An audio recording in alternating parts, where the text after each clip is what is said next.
leaving. Ray, dig in. We're doing 12 hours a day. I could agree with part of that statement. Yeah, to hell with Colarulo. All right, maybe we're just going to do 4. But so here's what I'm trying to do today. All right, Derek Gunn explains his comments. Ray is in the number 2 chair today. Ray Dunn back from Richmond, Virginia. Good morning, Ray. Good morning, John. He's in the number 2 chair and the producer's chair. So it's us and it's you. And I want to I don't need to take phone calls for 4 hours. That's not the show. That's not what I want to do. But I want to get reaction from our audience, from our listeners about how you feel about the Eagles and what's going on right now and how much of it's Jalen Hurts and how much of it. I'm just frustrated with all the talk. I don't think any of it's fake. We'll play you Derek Gunn's comments coming up in a second. I'm just frustrated because the team's 8-2, and I want everybody to be getting along and win another Super Bowl because they're positioned to win back-to-back Super Bowls. Does everybody realize this? They could win back-to-back Super Bowls. Think about that. If you're an Eagle fan, this is the best time in franchise history ever. And we're living it right now. Take a step back and look at that. So Diana Rossini earlier in the week, or on Saturday or Sunday, whenever it was, she comes out and says that there's frustrations among players and coaches and Jalen Hurts and not performing well, not making throws and everything else. Derek Gunn comes out, more or less kind of says the same thing, but then brings up Carson Wentz and talking about dead cat hits and all that. So D Gunn on Inside the Birds, I saw it on Inside the Birds. D Gunn explains his comments. There's 2 things. I cut it down. There was probably a 4-minute chunk that was on their Instagram. And I understand context matters. I did not edit this to where it's taken out of context, but I edited it down in 2 shorter cuts so you can hear what D Gunn had to say.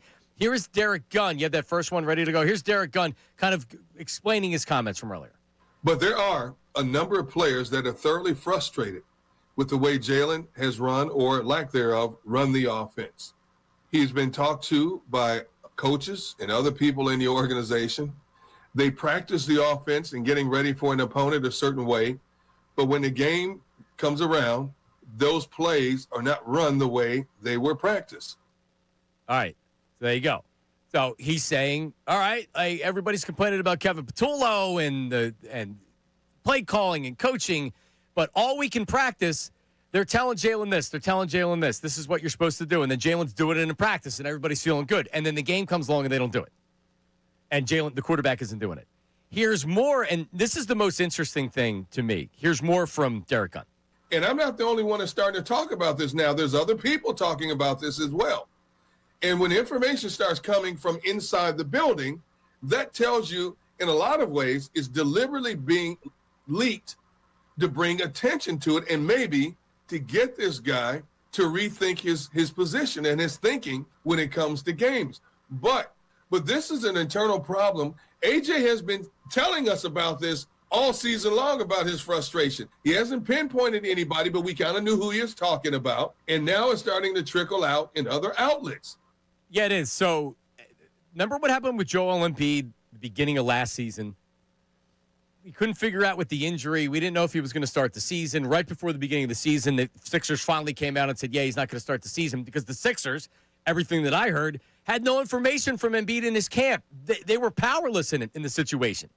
But the story comes out that Joel Embiid was called out in a team meeting by Tyrese Maxey because he was, quote, late to everything. And that was put out there in the media. I believed at the time that it was deliberately leaked by the organization because they said, what else can we do? We're kind of, what else can we do? Maybe putting this out publicly will shame him into waking him up and saying, hey, you got to start showing up on time. You got to take this more serious. It made him look bad. And if you remember, Embiid was really angry at it. He was investigating and searching, Ray, for whoever leaked the information, and he knew that it was internal. 76ers put that out there because if you're late to everything and you're not listening and no one can get through to you, all right, shame him publicly. And I'm glad they did. But he was pissed. Isn't this the same situation with Jalen Hurts? Who's speaking at the NovaCare? This isn't just A.J. Brown giving information or Brandon Graham telling Derek Gunn or Lane Johnson or whoever. this clearly is coming from inside the organization, in my opinion at least. It's coming from inside the organization, putting this out there to maybe wake Jalen up and try to be like, hey, listen, like we're trying to win a Super Bowl here. All week in practice, we're doing this, and then it comes to the games and you're not doing it. So clearly everybody's frustrated down at the NovaCare, and is this a strategy to start leaking this to the media? Derek Gunn says it right there. He was given information. He knows what's going on. He said it right there. Your thoughts, right? It's clearly a strategy. This doesn't get out just for the fun of it. This gets out with an agenda behind it. Somebody wants this offense to look better. Somebody wants this offense to play the way they expect it to play, and they think that Hurts is a part of the reason why it's not doing what they're doing. This gets out there with an agenda, of course.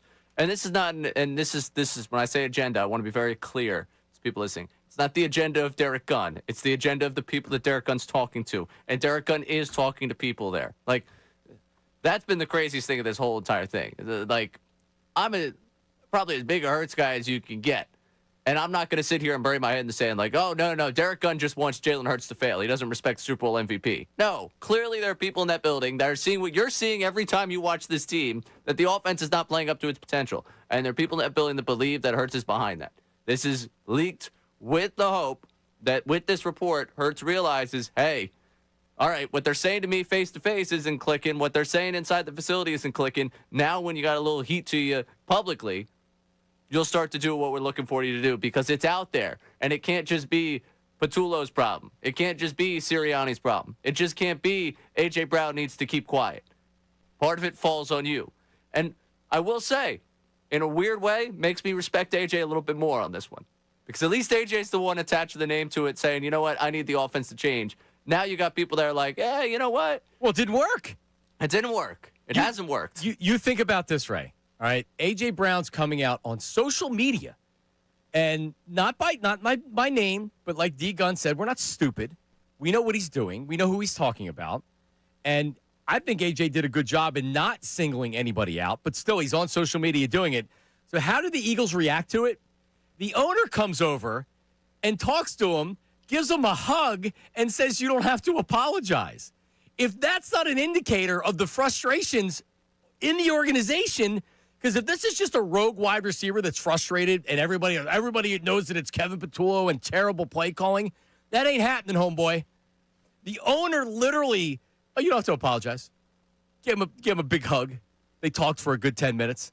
He understands where they're coming from. This isn't something that started last week. This isn't something that started 2 weeks ago. This is an ongoing thing from previous years. So here's my statement, and I want to know what people think about this. Text line and phone line, 610-632-0975.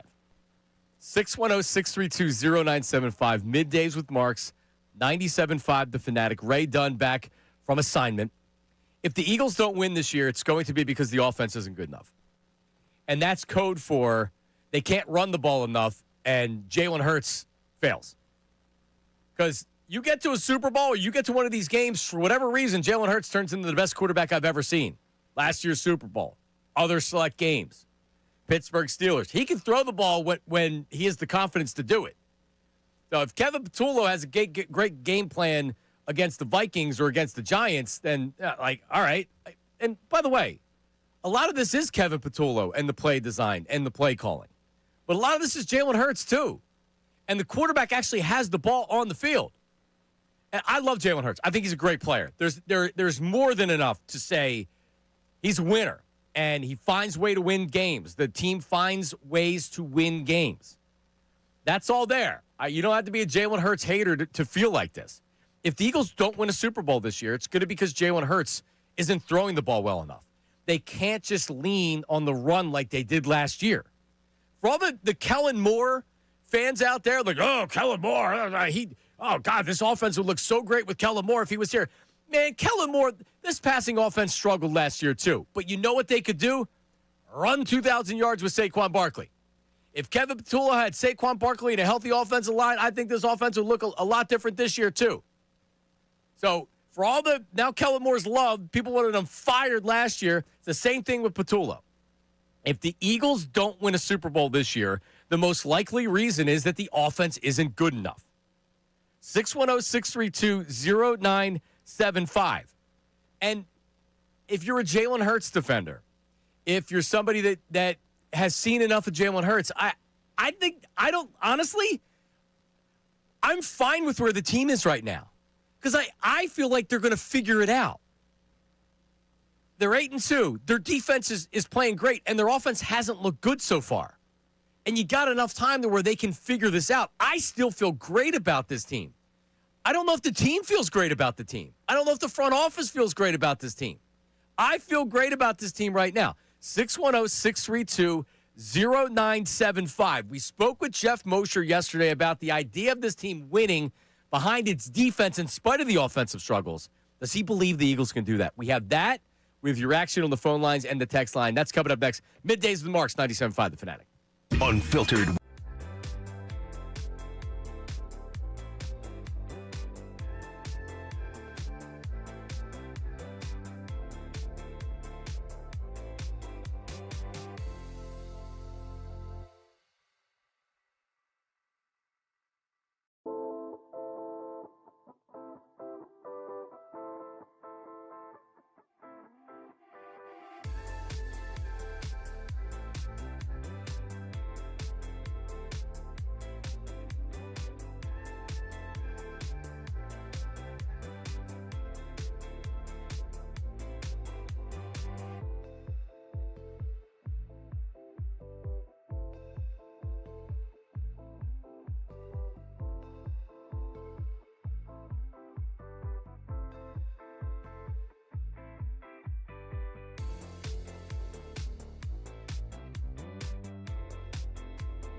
apples to 2 years ago. But what I am saying is This team has Super Bowl expectations. You can't expect them to win every single game going forward, or many of them, and then playoff games and the Super Bowl scoring 12 to 16 points a game, and then asking your defense to hold the opponent to 14 or fewer just because you've seen it the last 2 weeks against two really good teams.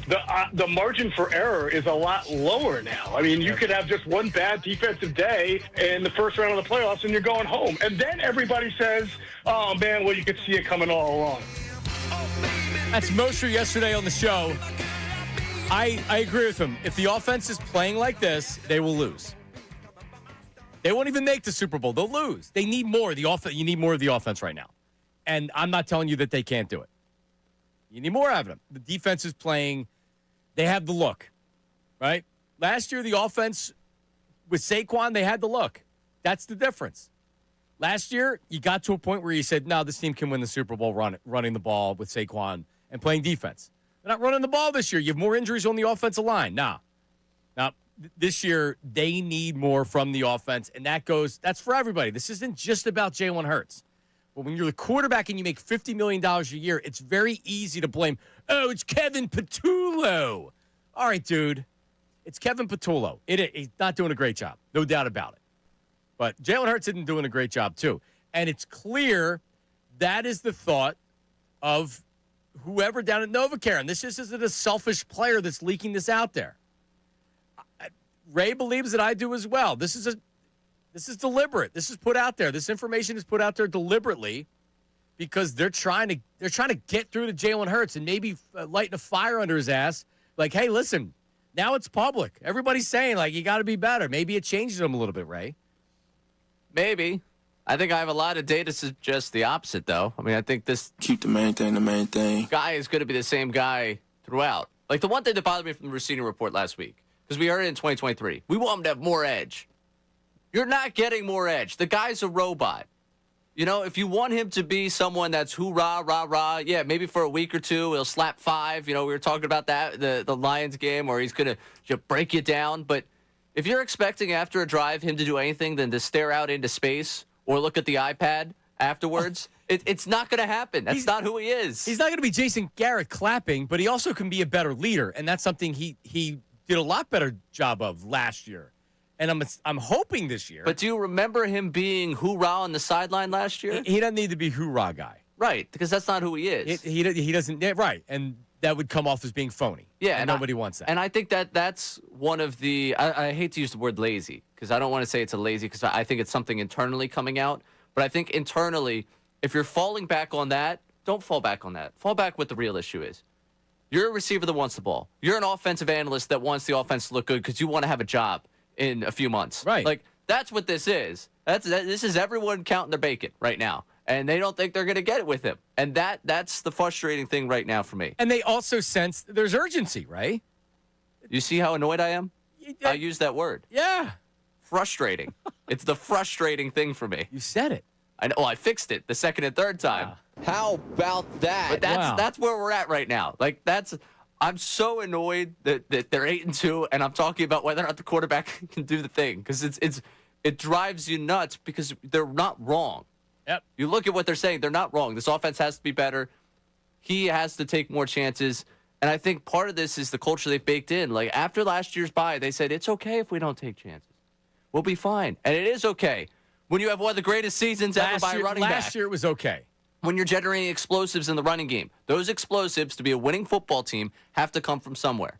And if they're not coming from the running game, they have to come from the passing game. And that's the 2023 look of the offense, which was they didn't make big plays. And when it got bad, they overly relied on Jalen to try to run the ball because they had nothing else.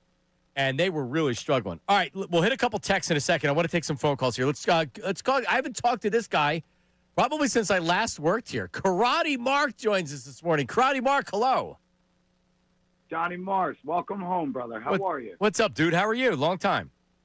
I'm living the life as a Philadelphia sports fan. I know the Eagles got a lot of questions, but I'm going to stick to all positive today.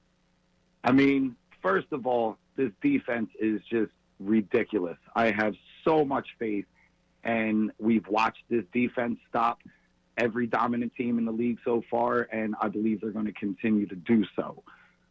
I do not like how conservative the team is being on offense or whatever the questions are, but I've seen Nick and Jalen show out in the Super Bowl twice.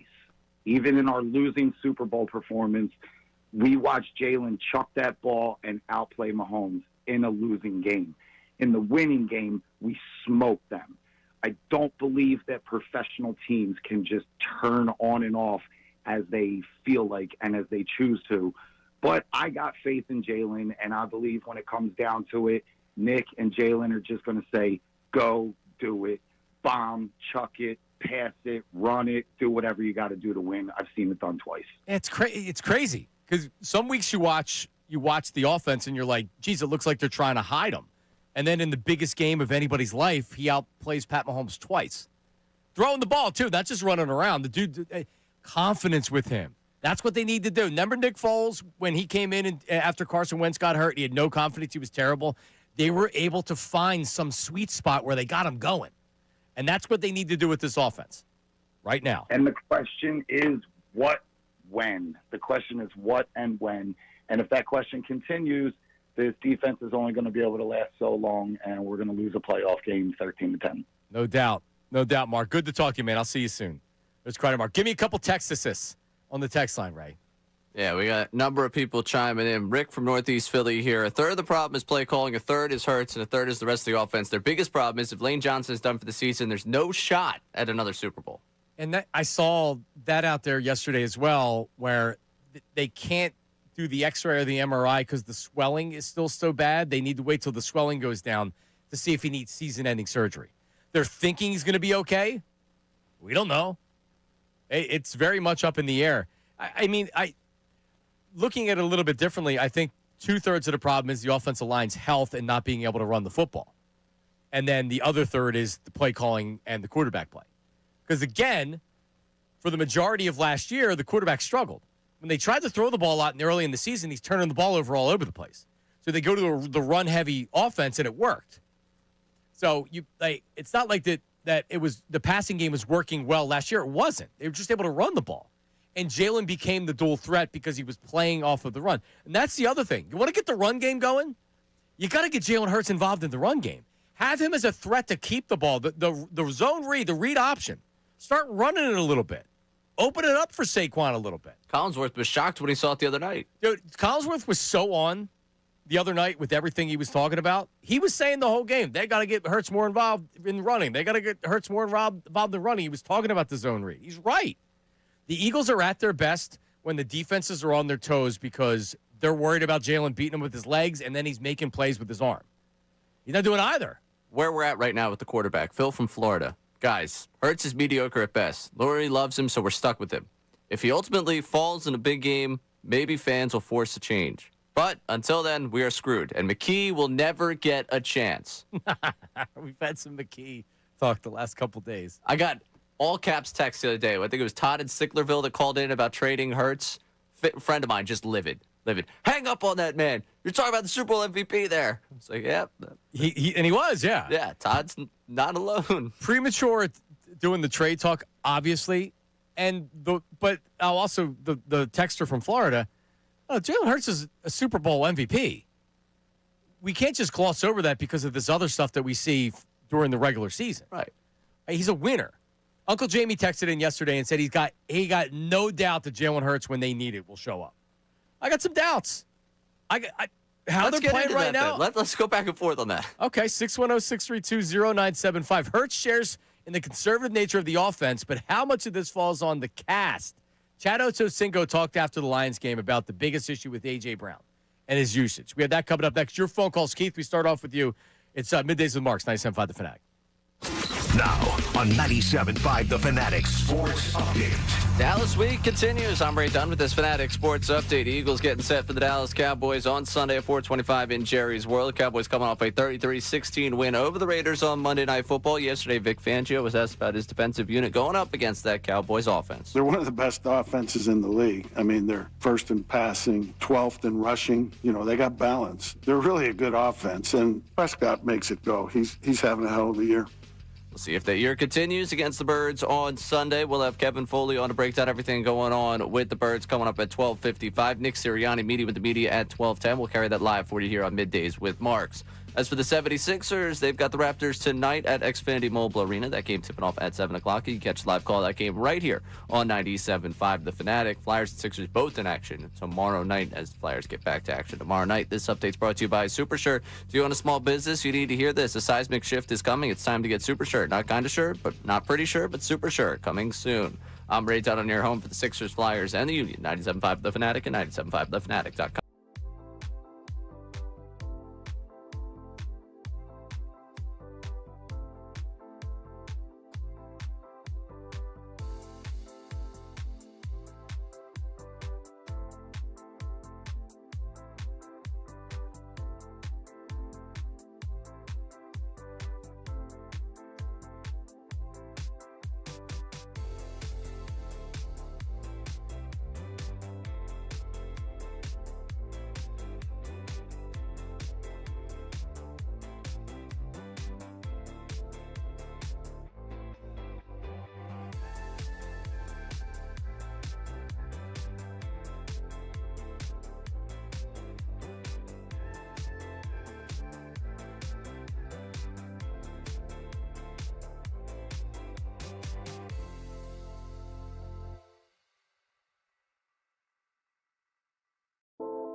Still, I don't play for the Eagles. I don't play for the Eagles, but I watch a lot of football, and I watch the Eagles all season long. Hell, I watch every team. But the fact that I can tell you, based on A.J. Brown's alignment, I can tell you exactly what route he's running, that's not good. That's not good, because if I know it and I'm not watching film, I'm just watching the games each and every Sunday, what do you think those that are playing across from him are doing?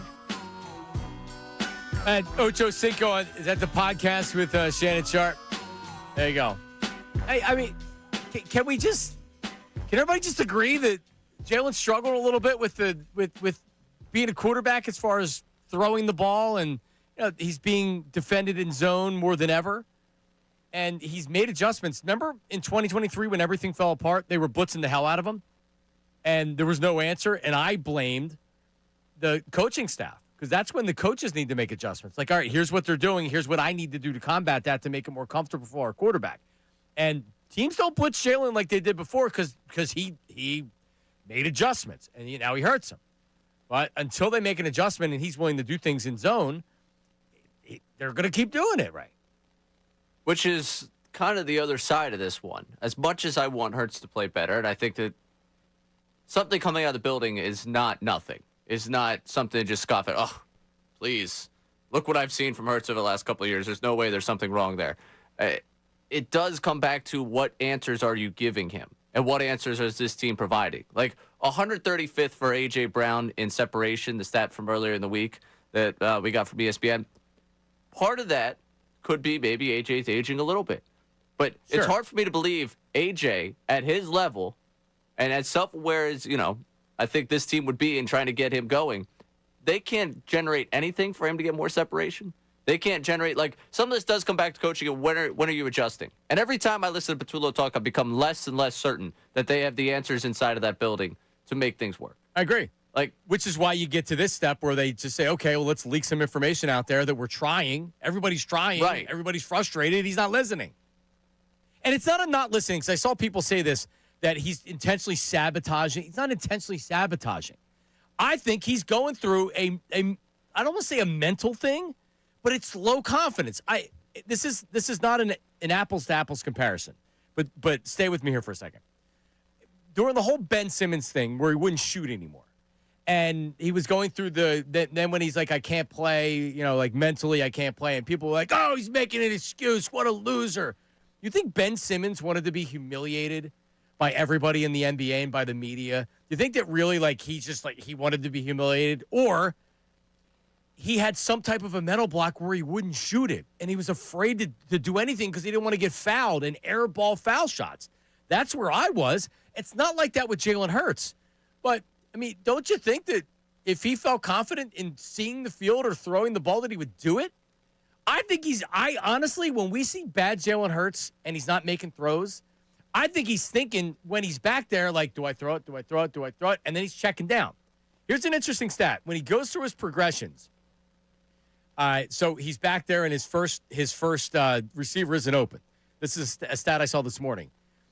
He goes to Devontae Smith the most. 14 catches for Devontae when he goes through his progressions, 319 yards and 2 touchdowns. With AJ only has 6 receptions when you're going through the whole progression stuff. So he's throwing to him less when he's going through the progressions and trying to read the defense. On the run, when Jalen Hurts throws the ball on the run, he goes to AJ significantly less than Dallas Goedert and Devontae Smith. Now, is that because he's not open? I don't watch the film, but you telling me AJ Brown can't get open? Well, on the run? Another part of this that is he not finishing the plays? That's where I would start to raise the eyebrows at. Because we've seen it in plain time. I mentioned on Monday, Collinsworth stopped short of going after A.J. Brown on the ball that we all talked about him potentially giving up on. Collinsworth's like, you can't do that, you can't do that, and then just stopped and went into something totally different about the Lions. Because he had already gone in on A.J. Brown earlier in that game. That might be part of it. Devontae Smith, to me, is one of the best. And this is totally eye test. I have no data. This is just me off the rip from watching the Eagles more than I watch any other team. He is one of the more impressive guys at just finding a place to sit in his zone. Yeah. And just finding a way, sometimes when it's coming back to Hurts and finding him along the sideline, or it's just, hey, this is where I'm at. I'm going to sit right here. I'm open. If you find me, you find me. I've always been impressed with that about him throughout his entire Eagles career. I don't get that impression from AJ. No. Well, but is it fair to wonder that maybe he's not getting as many targets because he's not finishing the route and he's giving up on it because it's like, oh, he's not going to throw to me. Let me just to where Devontae's still moving around trying to get open. Yeah, I think that's totally fair. I mean, I wonder internally when they're going through these meetings, because if this is being pointed out to him during film study and this is what they're practicing during the week, is the same being done to A.J. Brown? Like, hey, A.J., listen, like, is Jalen saying, A.J., this is a scramble drill. I need you to stay with it and get open. I don't know. Like, is there a lack of communication between the quarterback and the wide receiver? Probably, right? You think? Being that AJ's communicating on social media. And again, the owner then is hugging AJ Brown and telling him he doesn't have to apologize. Well, I mean, AJ, you are airing dirty laundry on social media. And the owner's hugging you? Lori's looking at this like, you know how much money I've spent on this offense? No. And they scored 10 points against the freaking Packers? Like, he's sitting there just as livid as anyone else watching that game. I still believe this was a great move by Lori because they're trying everything they can. I think it shows you the desperation that the Eagles feel to get Jalen Hurts going. But what does that do to Jalen Hurts? Jalen Hurts is throwing the ball before practice, and A.J. Brown and Jeffrey Lurie are hugging. You think he doesn't know what that's about? He knows what they're talking about. It's weird, man. The dynamic's weird right now. 8-2.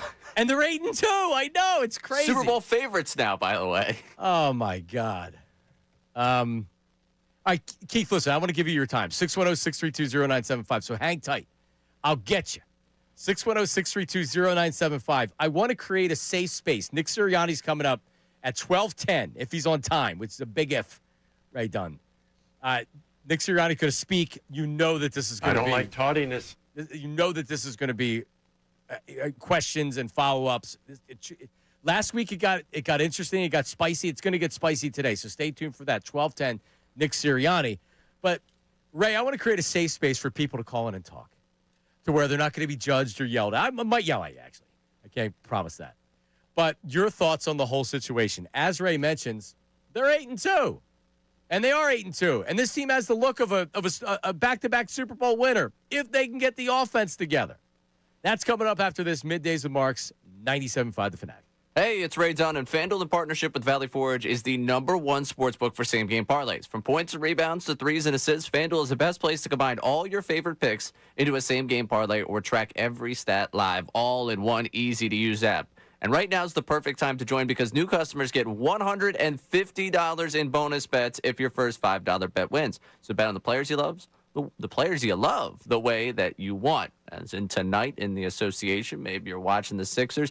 Drummond rebounds over. Seems like a pretty good bet right now. Maxey just keeps scoring the basketball. And you know me, I love a couple of overs. And maybe tonight they're not favorites. So if they pull the upset over the Raptors, put together a nice parlay, that first $5 bet wins $150 in bonus bets. Head to FanDuel.com/endzone. That's FanDuel.com/endzone to sign up today. FanDuel, official sports betting partner of the NBA. 21 plus, a present in Pennsylvania. First online real money wager only. $5 first deposit required. Bonus issued as non-withdrawable bonus bets, which expire 7 days after receipt.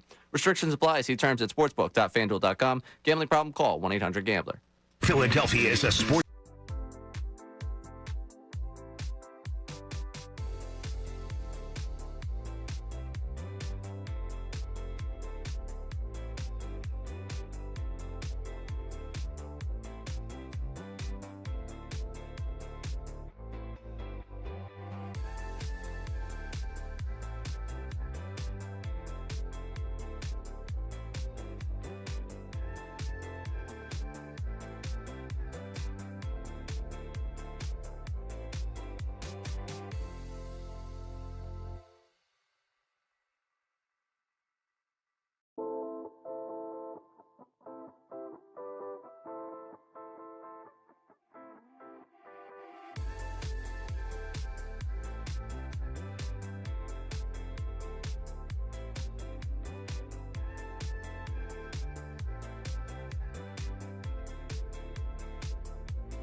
back. It is Middays with Marks. Ray Dunn back from his shenanigans down in Richmond, Virginia. We'll get an update on that coming up here in a little bit. Now, I want to make sure everybody, just for all the listeners right now, the viewers on YouTube, good morning, everybody on YouTube, also our listeners. I have fatigue with the Jalen Hurts stuff. I have fatigue with the story after story after story. It's not our fault. It's not my fault D-Gun came back out today and explained his comments, which I think are very believable, and Derek's never been a guy that's ever made anything up. That's not his style. But I also realize that we have a really good football team, and I really like the Eagles' chances winning the Super Bowl. With that being said, we could come out today and act like oh, I can't do another Jalen Hurts day. Let's talk about the defense. The lead is still Jalen Hurts. With that being said, we're going to have some fun today. So I'm not going to grind this into the ground for 4 straight hours. We're going to have some fun starting next segment. We have a Flyers. Is it a Flyers Santa pack? Santa sack. Santa sack. That's on his back. That's on a sack somewhere else. I'm hoping they're talking about what's on his back. I mean, yes, it's probably on his back. Yeah, Sam, what am I talking about? Santa sack. I'm assuming that comes with tickets and things like that. We'll tell you exactly what comes in the sack in a little bit. But so we're going to do that next segment. There was a guy that was at a Landon Dickerson signing at Art History up in Northeast Philly, and the Art History, amazing store there. I think they just opened up a new store.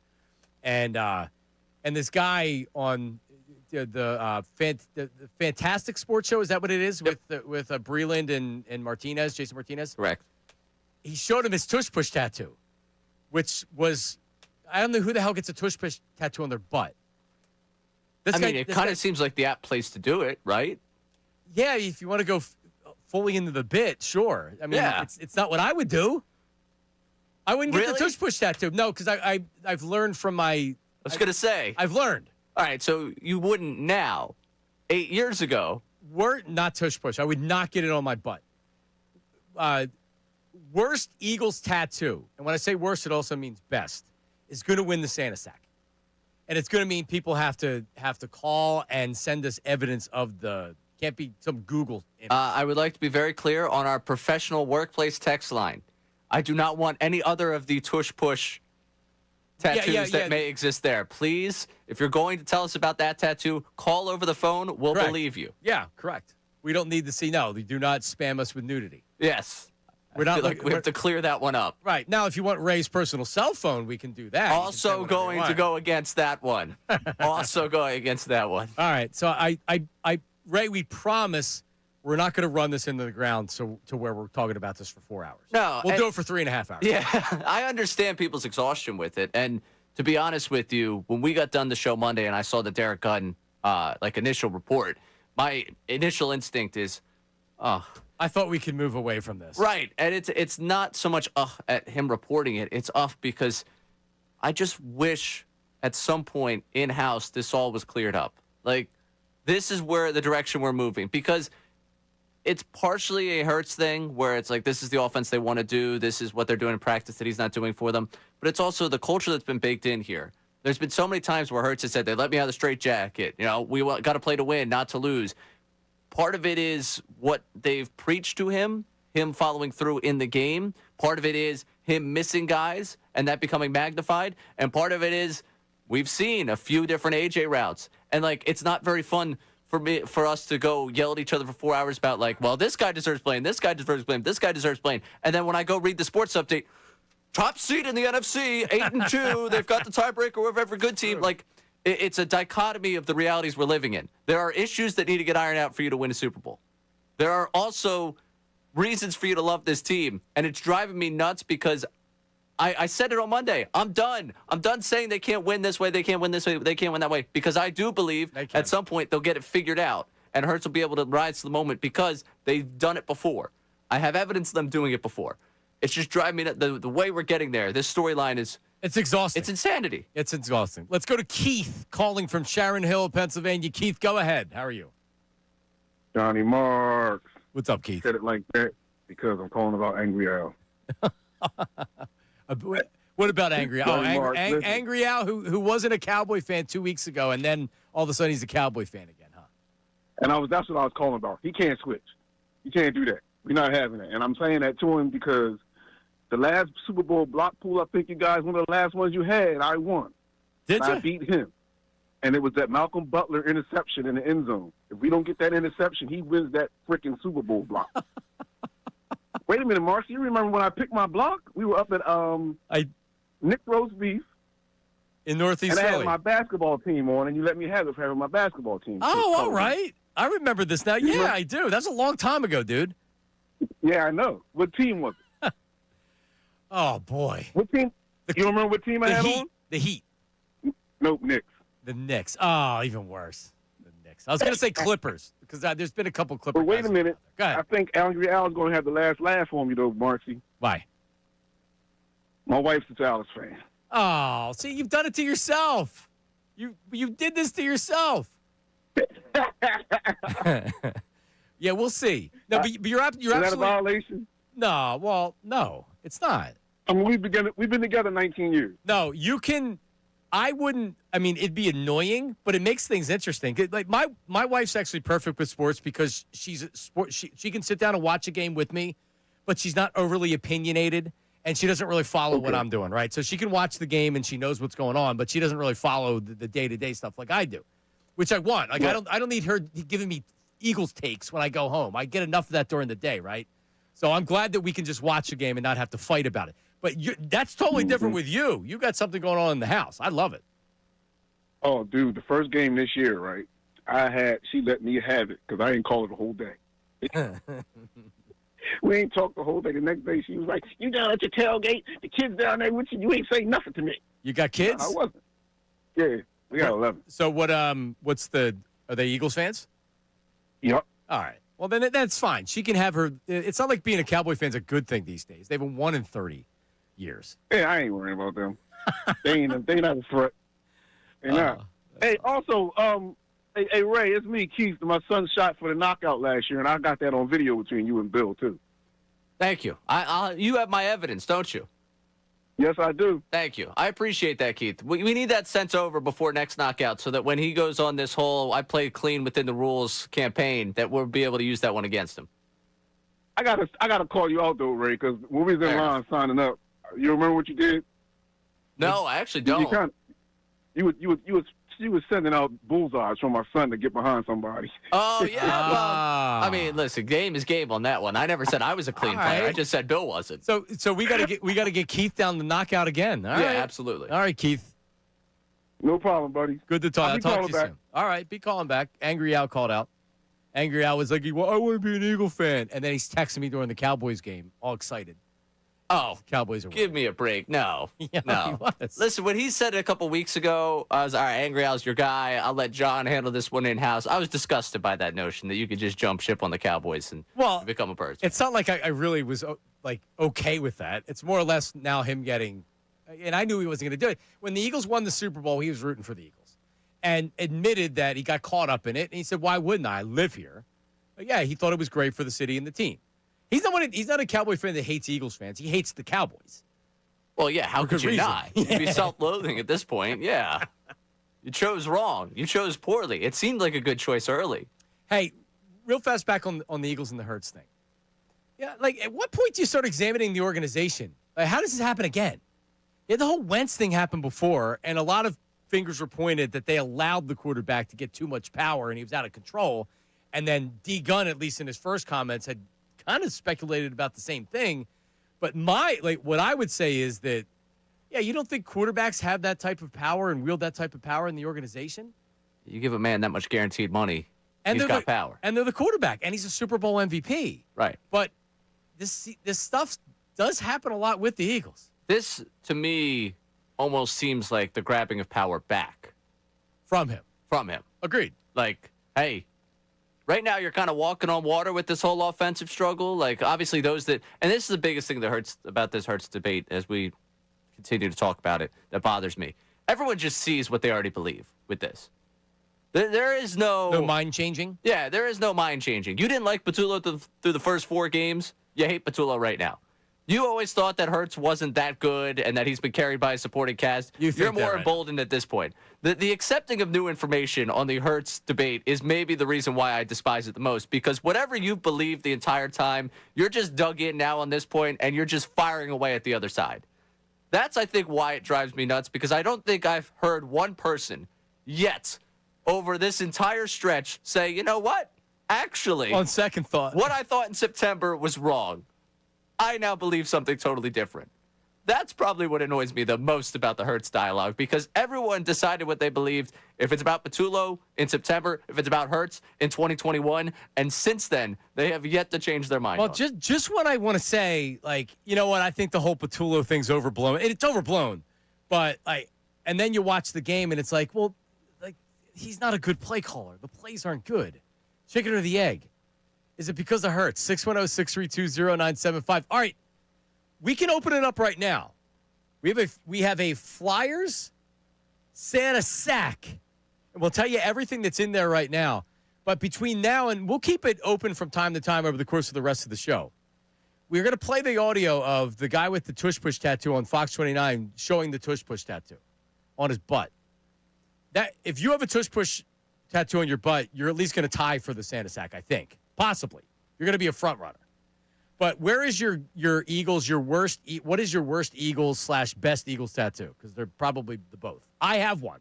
So this isn't me looking down on anybody. I have a terrible Eagles tattoo, which we'll talk about on the other side as well. And back in the Eagles conversation, this is a safe space for you to discuss Jalen Hurts and your thoughts on the whole situation. Middays with Marks, 97.5 The Fanatic.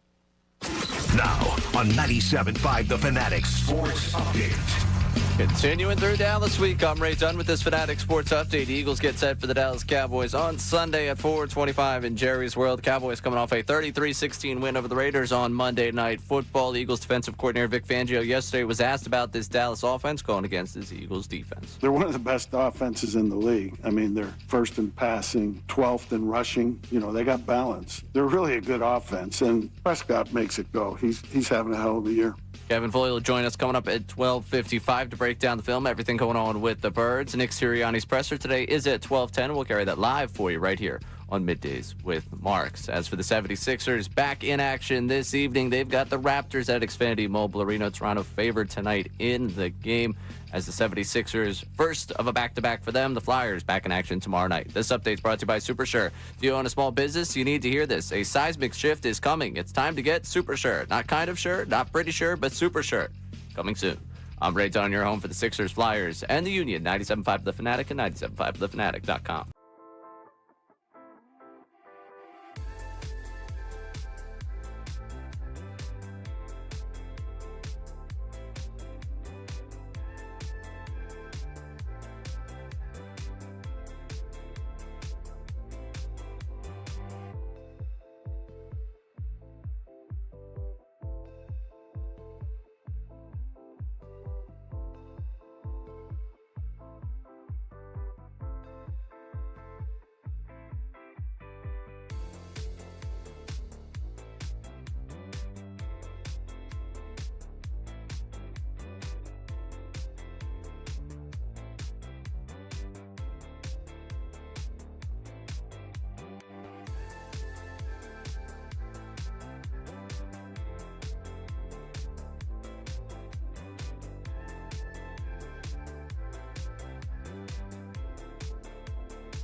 12:10, his press conference.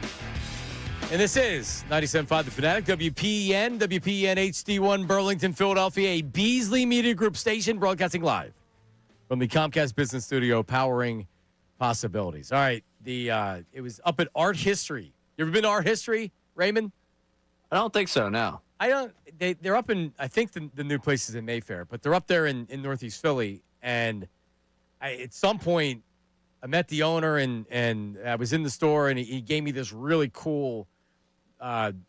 It was Northeast Philly on a shirt, and it had the different sections of Northeast Philly. Oh, that's cool. And it's cool. I still have it. And anytime I wear it, I get people that see it, and they're like, "Oh, where are you from in Northeast?" And I'm like, "I'm from Willow Grove, but I like the shirt." Yeah. But anyway, there's pride in that. Like Nate, our associate producer, Nate's from Northeast Philly, so he would like it. Anyway, so they had some. I think it was a grand opening, but they had an event last night.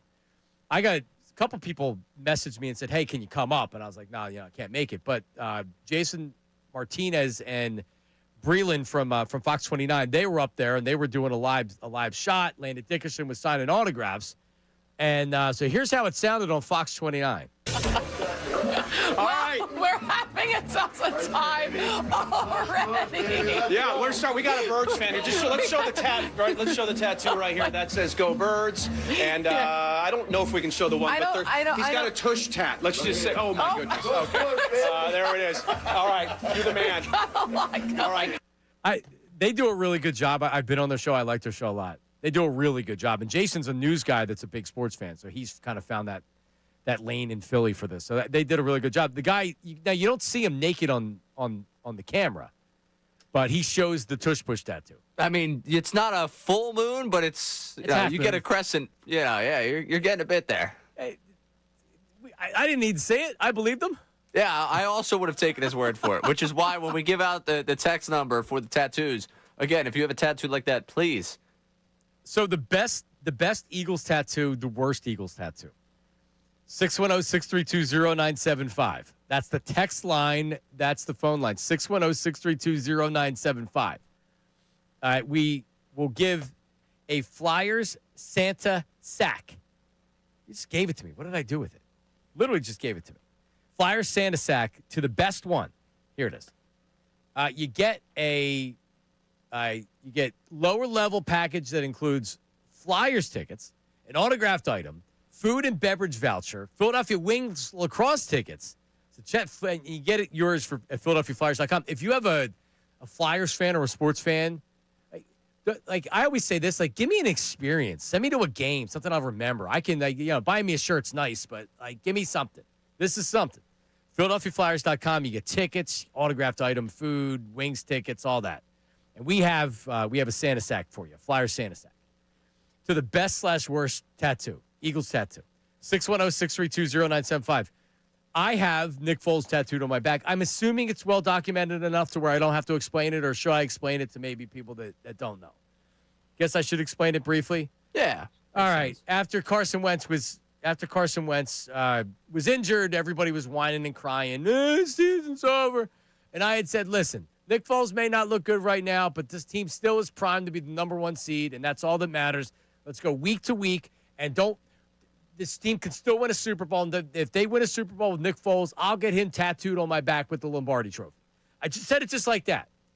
And then I said it like that. So then it became whether or not, are you going to actually do it? And I did it. And I had Nick Foles tattooed. I have him tattooed on my back holding the Lombardi Trophy. And it's not a small tattoo. And I'm not taking my shirt off live on YouTube right now. Google it if you want to. And my wife was extremely upset with me because I shut her out of the process of what I was going to get. And end up with this big, huge tattoo on my back. Covers like a third of my back, probably. So, yeah, there you go. So that's. I mean, some people would say it's a great tattoo. So, wonderful tattoo. Yeah, I mean, for on somebody else, not me. Yeah, oh yeah. For me, that's a great tattoo. For you. And I am not I'm not a tattoo guy. I have no tattoos. No, I'm not a needlesman. You don't like the needles? Nah. I mean, I just don't need it. I don't need a tattoo. I don't know. I certainly wouldn't get an Eagles player tattooed on my back unless I'm stupid enough to do it. Yeah. Because of a bet. It wasn't even a bet. I just said it. Anybody else would have just said, no, the hell with that. I'm not doing it. I did it. Oh, there you go. There was, the Pittsburgh sports radio guy, what he said that he would get? Yeah, Andrew Filipponi got his nipples pierced on the air. That's right. Without sedation. Yeah. For what? I forget what he said. He said if they lose this game, I think it was the Bengals. The Bengals with Flacco. And Joe That's Flacco. right. Yeah, I know. I used to work with him on the national network, and I've been on his FanDuel show. He does the FanDuel show nationally. So if there's an Eagle thing, he brings me on, so I know Andrew well. Yeah, I'm not surprised that he did it at all. I give credit. That's one where I would have absolutely backed out of that one. I would have. I never would have said it. I tried. Here's what I would have done. I'll get my nipples pierced, but it's going to be sedated. You can't just do it. I'm assuming they sedate you, right? I don't know. I don't know. I'm not familiar with the nipple piercing game. All right. So on the phones or on the text line, 610-632-0975, the best/worst Eagles tattoo. Somebody's going to win it. You have some good text messages on what we're talking about, too, Ray. Yeah, I do. We're also starting to get the tattoo images coming in. All right. What do we got? Good ones? We got a whole bald eagle on someone's arm with the Eagles lettering alongside it, which actually doesn't look bad. That's not a bad tattoo. But it's not good. I'm not saying it's I'm not saying it's. No, you're not saying it's bad, but does it deserve to win because it's so it's good? not one of the worst bad. Like it's not one of the worst best. It's like a solid tattoo. Right. Like it makes sense. If you have a jailhouse tattoo on your calf, there's a chance you're going to win the sack. I'm just telling you. That's my favorite is the homemade tattoos on the calf. A lot of them in Northeast Philly. Yeah, we got a forearm with. It looks like the Phillies P, but it's green and filled in. Yeah, that might be a front runner early. We got a tattoo here of someone with an eagle, and it looks just like the Eagles logo. That's actually really good. Holding in the talons this Lombardi Trophy. Oh, so that's actually a really good tattoo. It looks like the beginning of it looks like a Sixers tattoo, like a sleeve coming down the arm. Okay, that's a good. That does sound pretty cool. The Eagles face tattoos might win it for you as well. Because I'm not really looking for good ones. I'm looking for bad ones. Yeah, we got a couple of good ones off the jump here. Okay, well, they'll be considered. Yeah, they could be considered. Speaking of good ones here, good text on Hurts. Bill in Harleysville. Jalen is at his best when he can throw on the first read. Is it possible that Patullo's predictable offense is taking that first read, working against Jalen's game? I believe that they have equal blame. As soon as Jalen has to start going through his progressions and holding the ball, he becomes far less effective. Yeah, I've heard people, and we're going to have Kevin Foley coming up. So Sirianni talks at 12:10. That's a scheduled time. And then we're going to have Kevin Foley, our film ace. He's coming on right at 1 o'clock, 12:55, 1 o'clock. And we'll ask that question to him. Is this where the first progression isn't there? And then, because to me, you hear a couple different things. You hear former players and people that analyze film to say that the scheme and the route tree and everything else, all the stuff above my head, is elementary. And that goes on Patullo and Sirianni. Really, for me, it goes on Sirianni. He's the head coach with an offensive background. He has power to change all these things, even if he's not calling the plays. But also, when you see players are open, he's not taking shots. The fact that they're leaking this to the media, a lot of people believe, because they're trying to get through to Jalen Hurts because practice, he's doing one thing, then the game starts, and he's not pulling the trigger. He's not making the appropriate throws, and everybody is frustrated by that. Can we also agree that that's probably the case? That we don't have to say, no, this is all BS. This goes on Kevin Patullo. Can we agree that there's obvious frustration internally, not just from A.J. Brown, and it goes much deeper and bigger than that? Otherwise, why is this out there right now? Why is A.J. Brown coming out in a couple weeks in a row? He doesn't seem like that anything has changed. They gave him all the targets that they wanted. I mean, what did it really change? They still didn't score enough points. The offense still wasn't effective enough. All right, coming up, speaking about the route tree, Dan Orlovsky killed it after the Lions game. We have that. We have more bad/good Eagles tattoos for the Santa Sack. All that is coming up next. It is Middays with Marks, 97.5 The Fanatic. Hey, everybody, it's Bill Colarulo, and coming up.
now when it comes to coverage. I'm not sitting here and going to come on TV this morning and say Jalen Hurts didn't play well. There's not a lot of opportunity where you sit there and go, receivers open, Jalen Hurts missed. Receivers open, Jalen Hurts missed. And so this has got to, I would say, fall on the receiving core of Philadelphia not creating separation last night. That's the main reason why the pass game struggled.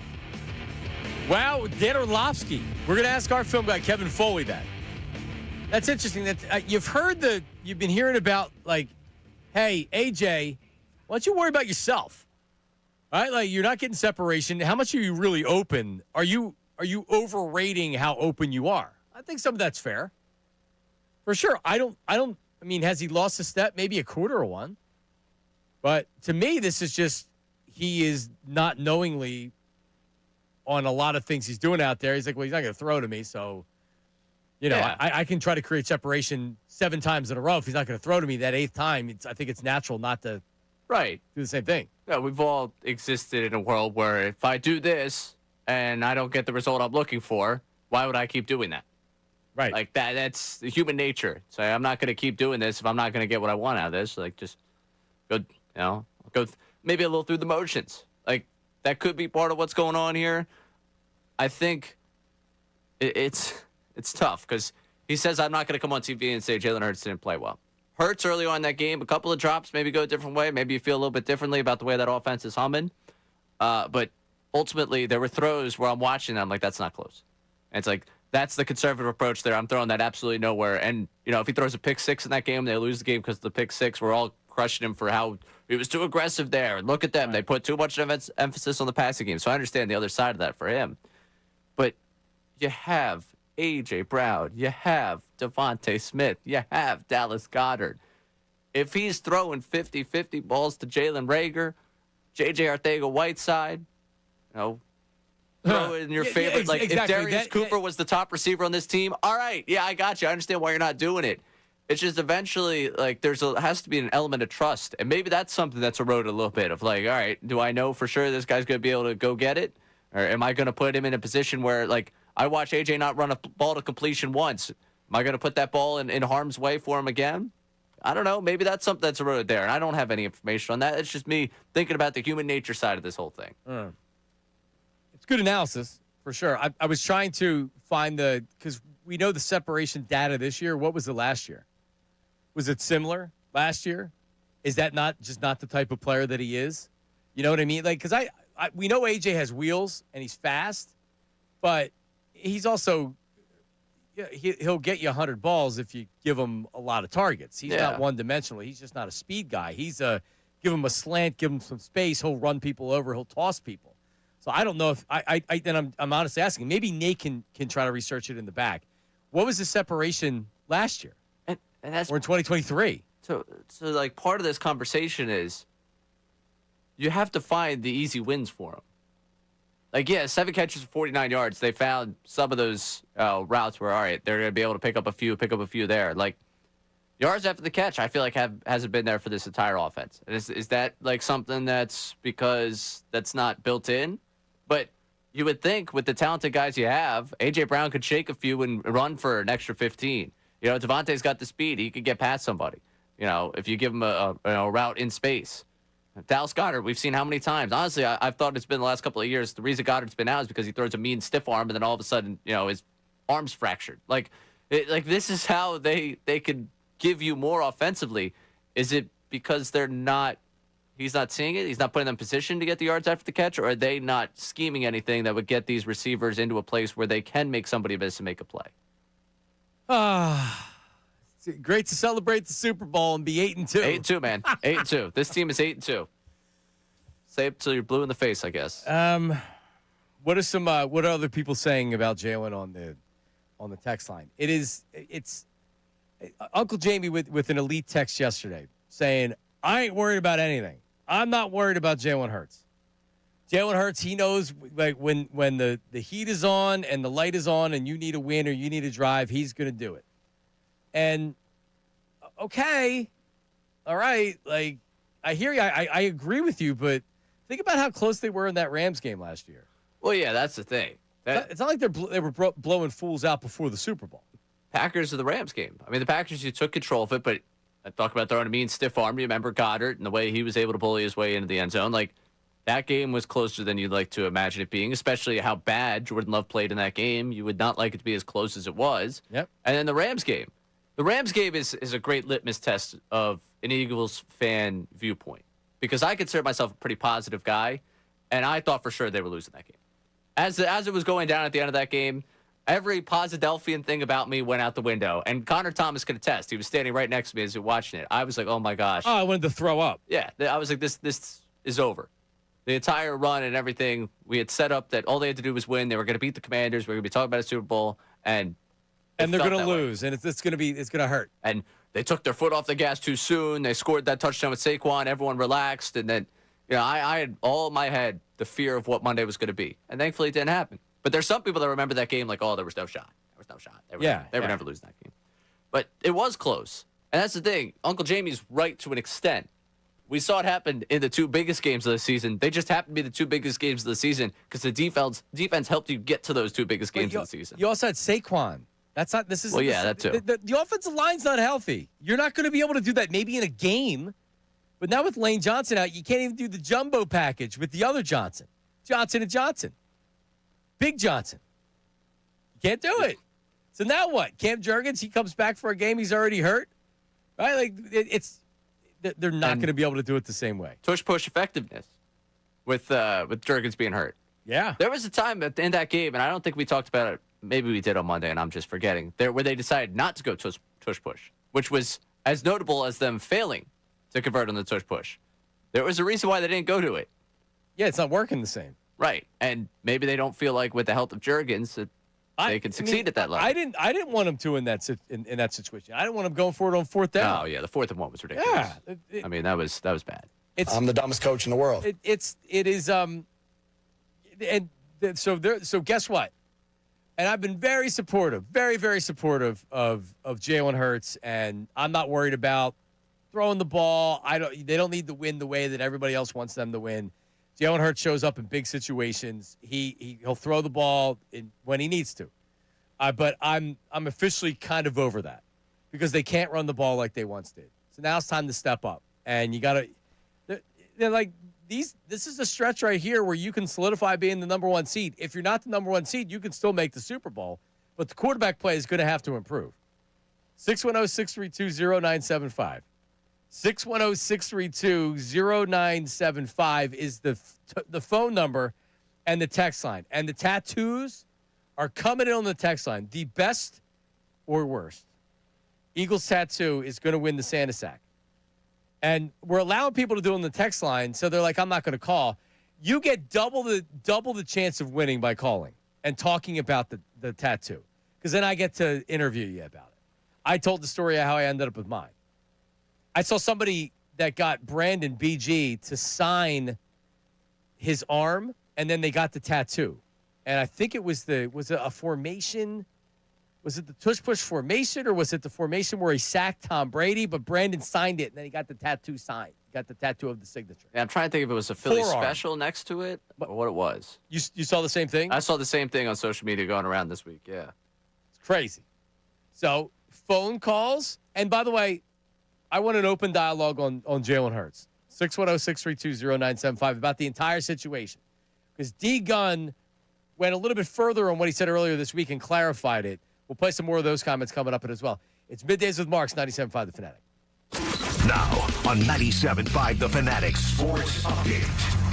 It's Dallas week. I'm Ray Dunn with this Fanatic Sports Update that's brought to you by Gary Barbera. Once again, Gary Barbera's on the Boulevard is proud to support ToysForTots.org. Every vehicle on Barbera's lots helps Toys for Tots. Is Barbera the best? Boy, I guess. Go Birds. The Eagles getting set for the Dallas Cowboys on Sunday at 4:25 in Jerry's World. The Cowboys coming off a 33-16 win over the Raiders on Monday Night Football. Vic Fangio met with the media yesterday, was asked about that Cowboys offense going against his Eagles defense. They're one of the best offenses in the league. I mean, they're first in passing, 12th in rushing. They got balance. They're really a good offense, and Prescott makes it go. He's having a hell of a year.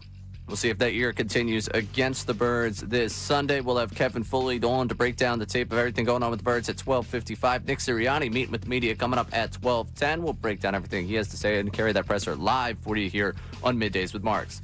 76ers and Raptors at Xfinity Mobile Arena tonight. The Sixers, first of a back-to-back for them. Flyers back in action tomorrow night. This update is also brought to you by Batteries Plus. Dead car battery. The experts at Batteries Plus can replace it in about 20 minutes. Want longer battery life? Ask about their premier installation. Batteries Plus, the experts in charge. I'm Ray Dunn on your home for the Sixers, Flyers, and the Union. 97.5 The Fanatic and 97.5thefanatic.com.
back. Middays with Marks.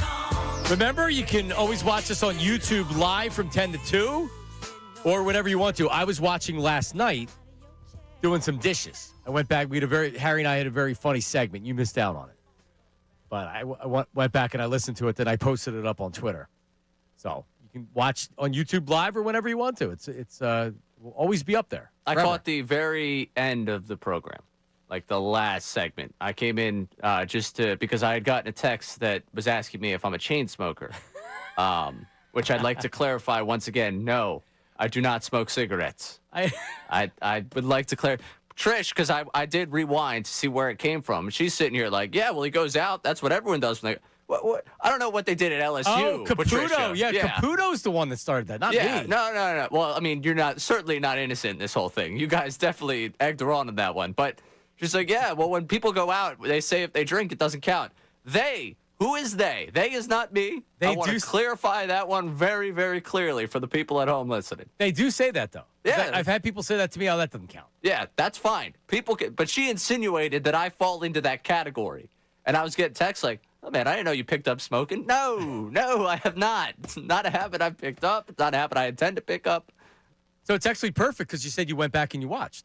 Yeah, I did. If we're on the air, you can go back and watch earlier in the show. And you can do it with the podcast, too. So audio podcast, wherever you get your podcast, just search Middays with Marks. We break it up by hour. You can go within the hour and listen what you want to, or you can listen to the whole damn thing. And then on YouTube, you can go back and watch. So if it's like 10:30, you didn't catch the beginning of the show, just watch from the beginning of the show. Yeah, our coaches' interviews, our pregame coaches' interviews were delayed because I wanted to come back and see exactly what was happening. Right. Because you're a smoker. I'm not. I'm very much not. I was like... Where is this coming from? Who is spreading this news about me? That wasn't even the fun. I didn't even post that. I posted Harry. They wanted Harry to get liposuction when he worked at the station before as an endorsement, but not pay him. Pay him in the free surgery. What? Yeah. Check out my Twitter ridiculous. If you want to watch. Of course it is. That was the point. Yes. They also, I think there was an email that went out around here like about a year ago about not necessarily Ozempic, but something along those lines. I wasn't copied on it. It went out to like everyone on the day parts, and I wasn't copied on it. I would go down to a skeleton if they were going to pay me. That's why they didn't copy it. I felt like I was skinny shamed is what it was. No, I had an opportunity in my freelance stuff to do one of the, I don't know if it was that or it was another one. And I was like, nah, I'm good, man. I don't need to lose any. I don't need to be involved in that. I was skinny shamed. Okay. I will stand on that. Well, Harry was fat shamed then because they're like, hey, he's perfect. Yeah. Hey, Harry, do you want man liposuction? Well, that's the thing. That just kind of sounds like, hey, man, we're doing you a favor. This isn't even really an endorsement. They was like, oh, yeah, we got you. We're going to take care of you. Yeah, without money. Yeah. Oh, it's trade. Ridiculous. Harry's like, I don't want the trade. I want the money. Yeah. But you got to get it. All right, so you have a text on a tattoo, and then we have some other calls here. Yeah, so Eric in Blackwood checks in. I have an American traditional tattoo of an eagle. I got it done for my birthday on February 3rd, 2018, because my birthday is the 5th. Ah. Unfortunately, I am a Dallas Cowboys fan, and everyone trolls me saying I got it done for the Birds Super Bowl because they won it the next day. Now, if you're him, story. You canceled that tattoo appointment, right? I mean, no. Yeah. If you're going to get an eagle, non-Philadelphia Eagle in your body, what do you care? I get like the day before the Super Bowl they're playing in, where they could win their first ever Super Bowl. But it goes to show you the simplicity of being a Cowboy fan. An Eagle fan would never do something like that. Not that you're going to get a star, you know what I mean? Not that you're going to get a star tattooed on you. We would never do that. No. And very, very, very lack of self-awareness. Yeah, that's what I'm saying. That's on. And now we got text. I keep noticing you're emphasizing cigarettes. What else are you smoking, Ray? Now, I mean, the text line's not coming after. Well, that's true. I haven't moved to Jersey yet. I can't do it. All right, guys, relax. Well, you can get your medical card in Pennsylvania. Yeah, but you think me? I'm going to go out and get a medical card? That sounds like way too much effort. I agree with you. All right, we got a tattoo story. Chris in Austin, Texas is checking in. Chris, you have 2 Eagles tattoos? Yes, sir. How's it going, guys? How are you? Good. I have a Eagles logo going down my forearm, and the one that means a lot, too, after we won the Super Bowl, I met a guy at the Eagles bar out here in Austin, and he saw my sleeve. He loved it, and he was like, I want to add to it for free. So he put the Lombardis on there, and inside the Lombardis, I put 1 for Jalen, 9 for Nick Foles with the Roman numerals on there. Wow. So that's on the same forearm that has the other stuff too? Yeah, I sent you guys a picture of it too. Wow, that's bold. I mean, I guess if you're going to go tattoo on the arm on the forearm, because it wasn't that long ago that if you got a tattoo, you had to be able to cover it up. Or I remember people telling me, "Oh, that guy'll never get a job with that visible tattoo." It's like, oh yeah, no, those long I'm in days Texas too, and I'm fine with that. All right, that's very cool. So we'll check out the. Would you fly in to go to the Flyers game, the Santa Sack? Depends when is that? Well, I think you actually get a choice of the. We'll make sure we get your information. Appreciate it. Yeah, if you wanted to fly in, I don't know exactly when if you get a choice of games. I'm assuming you get a choice of games, right? Yeah, it feels like the thing we would do for you. Yeah, why not? Right, for someone in Austin, I mean, it's the least we could do. All right, so where do you stand with forearm tattoos? Eagles, is that like a thumbs up to win in or not? I mean, that's puts you in the running. It's visible. The thing is, anything that gets the more and more visible the tattoo is, the more and more you deserve it. The more bold. Yeah, it is. Agreed. It's either more and more visible or like the tush push tattoo, where it becomes visible in certain circumstances that you have to explain. If you have a tush push tattoo on your butt, I don't even know if you're going to win because I don't think you should be rewarded for that. But that would be the worst tattoo, like the guy at the art history thing. We might have a winner on the text line. There's one up there? Yeah. What you got? It is a disaster of a tattoo. I mean, it looks like a coloring book fill-in. Homemade? Yeah, page here. I think it's an Eagles tattoo and a Sixers tattoo put together with, I think, the Flyers logo and maybe a really bad Phillies P locked in there. I can't really tell what that is in the corner. But it's all mushed together. And a texter said he paid someone half a blunt for it when he was 20. It's one of the worst mistakes of their life and haven't gotten covered up yet. That sounds about right. Yeah, I mean, when I'm telling you this thing is with all due respect, a disgrace. What? Disgrace. I mean, he talked about it getting covered up. You don't have to rub it in. Yeah, well, he said one of the worst mistakes of his life. I'm sorry to say it respectfully here. I could say other things about it, but it's you're gonna have to work hard, folks, to top this one. All right, 610-632-0975. Also, what we're talking about with the Eagles, we've got a couple callers. Is there lack of chemistry with Jalen Hurts and his receivers? Doesn't there feel like it? All the talk about this is all Patullo. I don't know. We'll also play you Derek Gunn's comments that he said earlier today, kind of clarifying what he was trying to say earlier in the week. And we have Nick Sirianni coming up at 12:10, scheduled 12:10. What is he going to say? He's going to be questioned about this latest series of articles that are put out there. Don't go anywhere. All that ahead.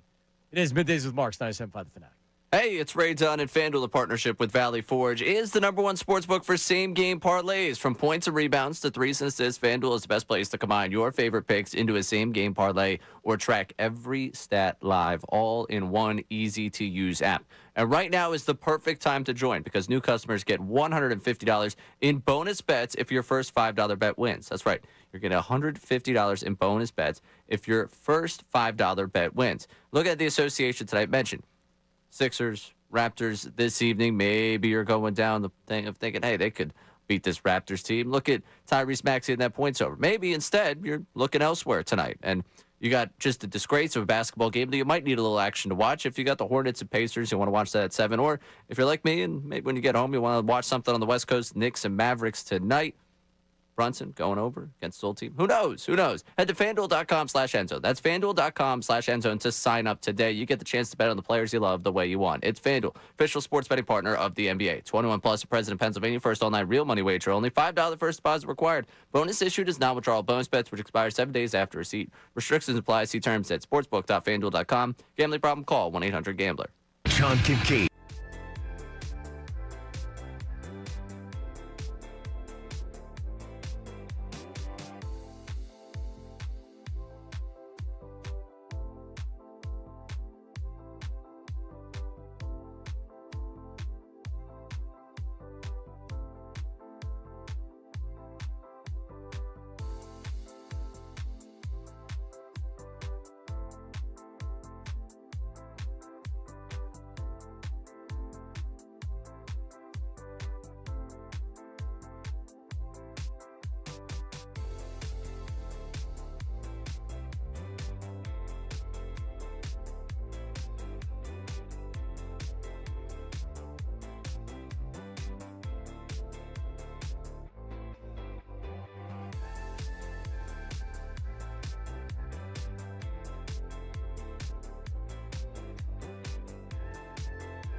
Middays with Marks.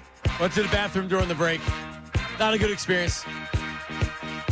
I don't know what they need to put better ventilation in there. I'm not sure. Thank God it's Friday. We're back. It is Middays with Marks. Our Twitter page is back up, right? At 975 Middays. That's right. Are you using it?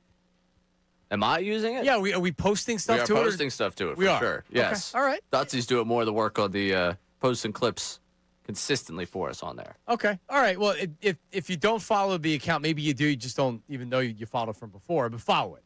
Just make sure you do. And we'll put stuff out. We'll tweet stuff out. Ray smoking cigarettes, evidence of that. Can someone Photoshop Ray smoking a cigarette? No, please. Please don't. Please, I don't want this to become a thing. I had said to our boss, I was proud of Ray for being comfortable and sharing that he had smoked a cigarette in the last 2 years instead of denying it. Right.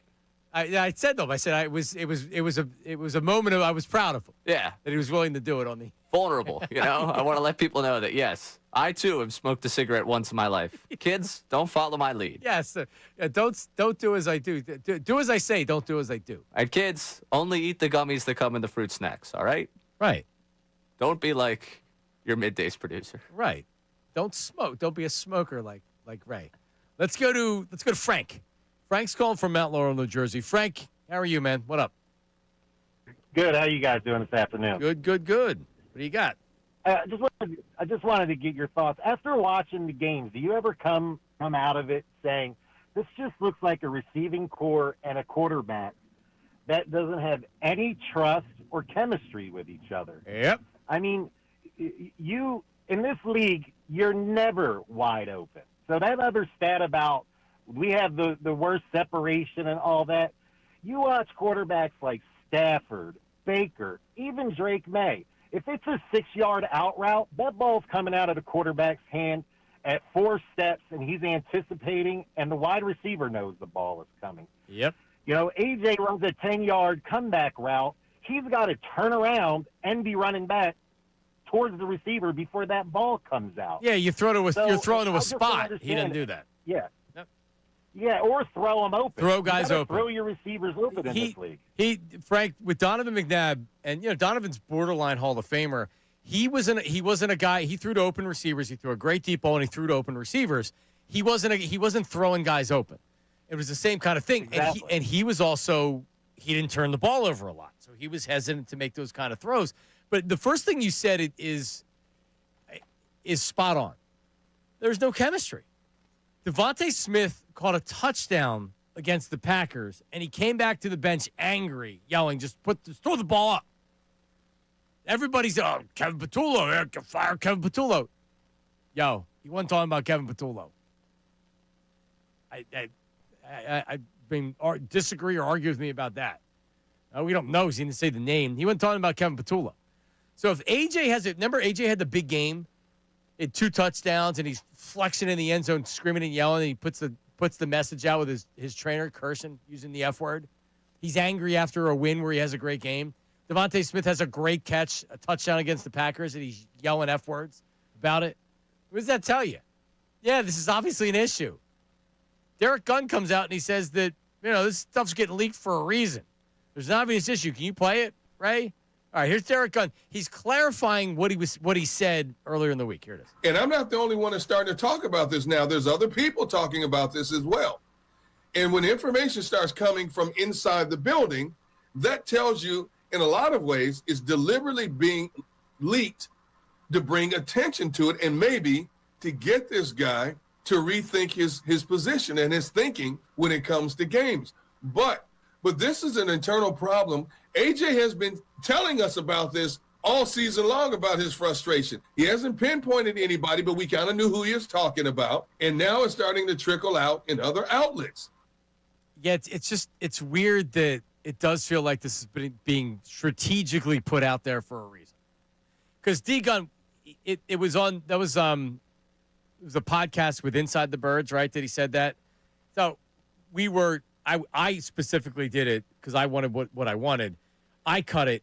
The context is fine, but he also has a good 4-minute. He talks about it for like 4 minutes, and it's worth listening to the full four minutes with what he says. a lot of stuff wasn't necessary. He's talking about how fans are saying you're lying or you're doing this or you're doing that. But I did think it was interesting that he had the same – of course he does. He knows the inner workings of the Eagles better than I do. He knows why this information is being put out there to Diana Rossini. Diana Rossini states the obvious a lot and will use as cover of, everybody in the league's talking about this. Or, the executive I talked to said Howie is definitely going to be looking to trade A.J. Brown or up to the trade deadline or whatever else. But I didn't feel like that she was making up what she said. I think it's fairly obvious that there's people that are frustrated with the way the quarterback's playing right now. I don't know. And then you have D. Gunn come out. It's like, okay, so now this is being talked about because there's a lot of people talking. Right. And it's also the avenues in which it's coming out. It's coming out from Derek Gunn, from Diana Rossini, people that are in the know, that are talking to people, but also people that aren't necessarily right in there because, like Derek Gunn's not in that locker room every single day. And I think the sources down there are like, well, AJ's not going to have a problem with you or Jalen's not going to have a problem with you in that regard because you're not in there. You're not there. There you have information, and they're a part of the informational ecosystem, but it's not one of the ones that have to deal with them every single day, which makes that report, the information getting there doesn't kind of disrupt the day-to-day of the interviews, the locker room scrums. It's not going to become a problem. One of the beat writers didn't put that out. Right. And in fact, Jeff McClain went on and said, I don't hear that with Derek Gunn. He disputed what Derek Gunn said on our air yesterday. Yeah, the overblown. Right, notion. overblown, which is, from his perspective, it probably is. But also, why did Derek Gunn put that out there? He had said in the bigger cut, he had said when he heard the Diana Rossini, that's when he said, you know what, I'm going to come out and I'm going to share with what I have because there's more people talking about it now. And he's obviously hearing the same things that Rossini is. Right. And, I don't know if it's necessarily breaking news to everyone that people are bothered with the offense there. No, you watch the offense. This shouldn't be breaking news. Watch the offense. We watch the offense. It's notable that Kevin Patullo, players on this team talk. People in this organization talk. There's been not one Kevin Patullo whisper that people don't have confidence in him or that he's doing a bad job or that he could be fired, anything. In fact, when you hear the players talk about Kevin Patullo, they call him KP. Kevin Patullo said, A.J. Brown's in my office all the time, talking about football, talking about life. So for everybody that wants to just say Kevin Patullo, they should fire him, bring in Brian Daboll. Pay attention to what's going on around him. There's not complaints about Kevin Patullo. And if the Eagles wanted to have complaints about Kevin Patullo, we'd be hearing about it right now. And that is not happening. Coming up, it's going to be an earlier news at noon because Nick Sirianni's speaking at 12:10, and we want to make sure that we get to that. All right, so we're going to do news at noon, and we're going to lead you right in to Nick Sirianni. All right? News at noon coming up. Mike Tomlin on Spitgate. I thought this was great. The 2028 Olympics and Deion Sanders. Nick Sirianni press conference, 12:10. Are we able to have some flexibility in the 12 o'clock hour? Have we worked it? You better hang out with us for the entire 12 o'clock hour, folks. So we've designed the show today because we know Sirianni can be late, so we're going to make sure that we have time to react to Sirianni. So you don't have to worry about going anywhere. When we come back, we're going to be with you for the duration of the press conference and then some. Maybe commercial-free for the entire 12 o'clock hour till the end of the hour. Phone calls as well, 610-632-0975. News at noon with Ray Dunn returns next. This is Middays with Marks, 97.5 The Fanatic. Now on 97.5 The Fanatic Sports Update.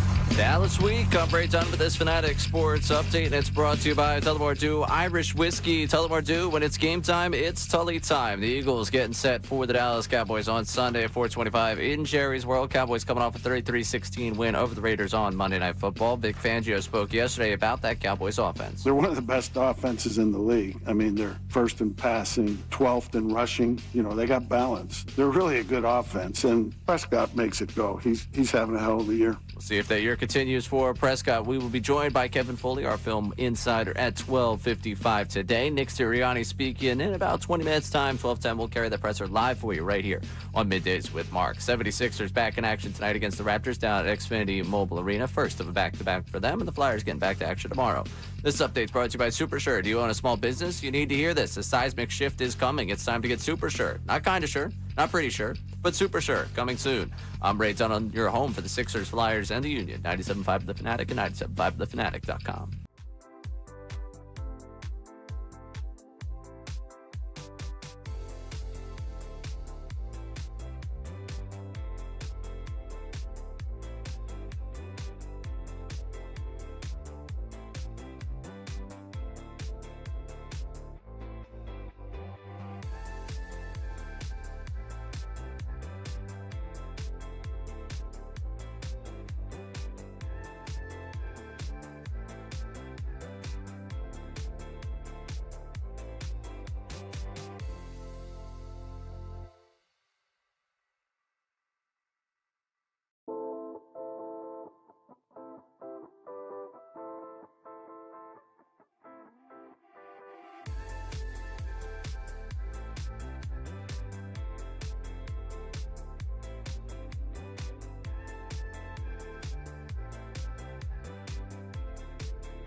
Back it is Middays with Marks, 97.5 The Fanatic. John Marks, Ray Dunn, back from Virginia.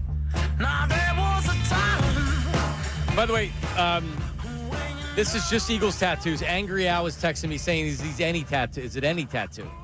He has a jailhouse tattoo. He said it's really bad. We can't open that can of worms up because we won't be able to handle how many bad tattoos are out there. This has to be Eagle tattoo. And you win a Santa sack. Nick Sirianni's coming up at 12:10. We're going to be able to, I think we're going to be commercial free pretty much until the end of the 12 o'clock hour because we wanted to get you the press conference in case he's late. We don't want to have to go right to break and screw everything else up. So Nick Sirianni's going to have to question the answer and answer the questions. Coming up here. A lot of smoke with Jalen Hurts. It's clear to, at least to me and Derek Gunn, that they're trying to get to Jalen Hurts by putting stuff out in the media. And almost shaming him into saying, like, yo, dude, come on, man. Let's go. So he's going to answer that coming up at 12:10. I just had an Uncrustable because I couldn't do Lebanon bologna again today. Too many days in a row, Lebanon bologna. And my kids don't like the strawberry Uncrustables. They only like grape. So I had one strawberry Uncrustable in the freezer. So I grabbed it. It was very good. I've still yet to have one. Ever? I don't think I've ever had one. I never had one before I had kids, but no, all right. You get it tomorrow. That's what you're getting for lunch. The grape Uncrustable. We had them delivered here to the station at one point. I remember Mike.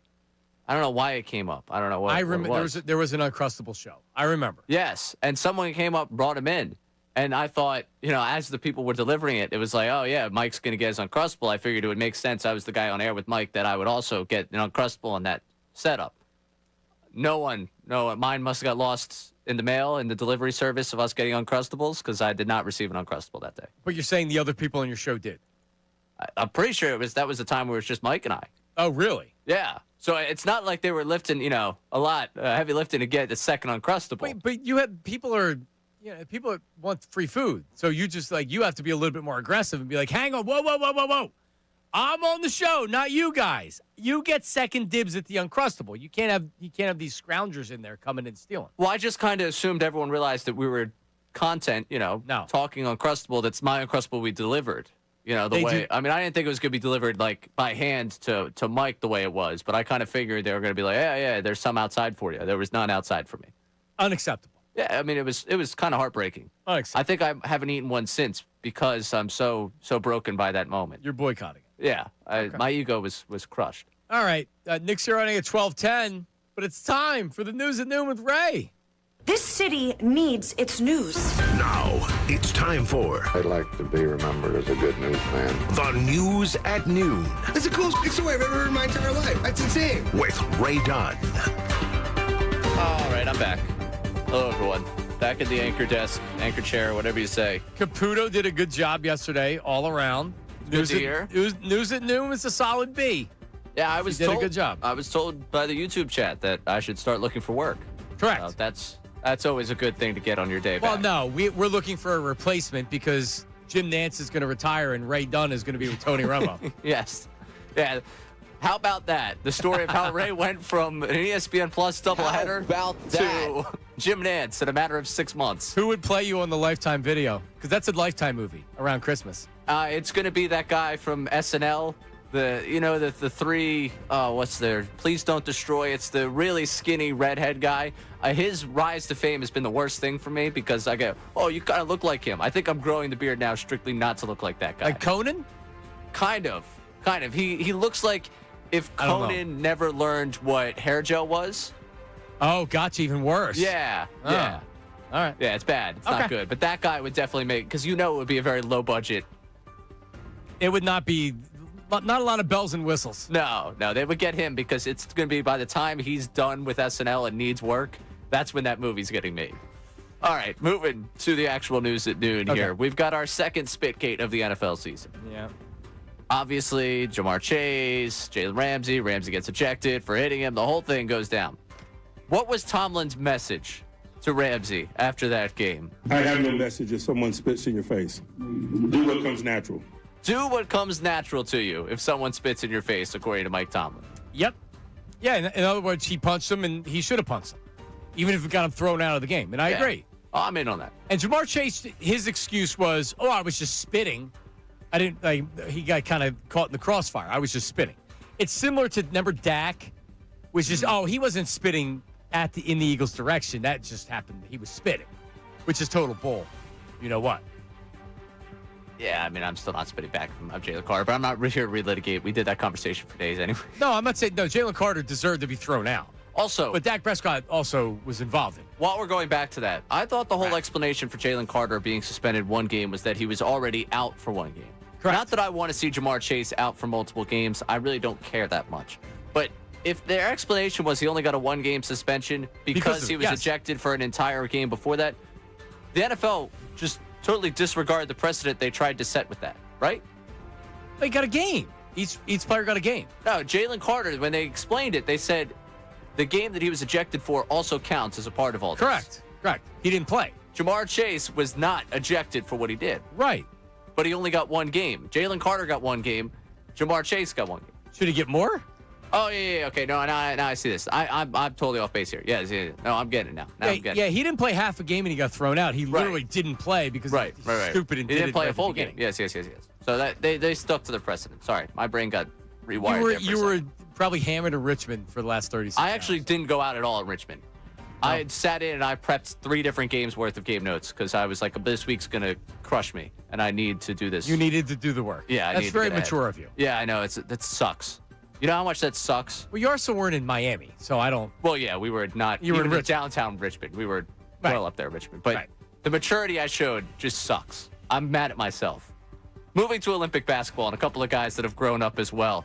The Team USA could be looking at a version of the Weez kids if LeBron James and Steph Curry were to be in there for 2028. They made it seem very clear they're not in the latest of LeBron and Steve Nash's podcast. You think you got an LA Olympics? When is that? Is that the next one? 28. You already know my answer. So you don't even know. I will be watching it in comments. You did plenty of Olympics. Yes, man. You think you might? It is the opposite answer what I told him last year. It's like, God willing, I still have the choice and the physical option to be like, I could actually impact the team. I never say never, but I highly doubt it. Steph Curry highly doubts it. LeBron out. Yeah, I call BS on LeBron. You think? We'll see. I mean, you always have to because he's still playing. He made his return last. They look good. Yeah. Lakers look pretty good. We'll see what they look like with Bron, but they look pretty good. Right. I mean, Bron also is he's realistic in what he is. He's a point forward at this point. He can't continue. I mean, what he's done for 20 how many seasons is nothing short of remarkable. You can't keep doing it just because you want to do it. Right. If he wants to be on the Olympic team in 2 years, he's going to be on the Olympic team in 2 years, and I wouldn't be shocked. That's more what I'm leaning towards here is that part of it is the attention of LeBron in LA for the Olympics. Yeah, I call stone BS that he won't be on that Olympic team. I also would call BS on that. I think there's a better chance he's on the Olympic team than the Lakers in 2 years. Ooh, I like that. We'll see. Yeah, last time we see LeBron, Team USA. Oh, yeah. Gold. Yeah, no, that's a good call by you. That's a good call by you. Guy needs the attention on that one. Yep. Speaking of someone that needs the attention, Deion Sanders was asked whether or not he's going to go to Shador's debut. Take a listen. Any plans to go to Vegas to see a certain Browns quarterback on Sunday? Don't know. Haven't made that decision as of yet. I'm so focused on what we have at hand. I'm not thinking about that, although I just got off the phone with him a minute ago. But I'm really focused on what we have at hand. Is there any chance that he's not there? Yeah. Yep. There is. I know Deion, it's been a bad year, and the athletic director stepped down.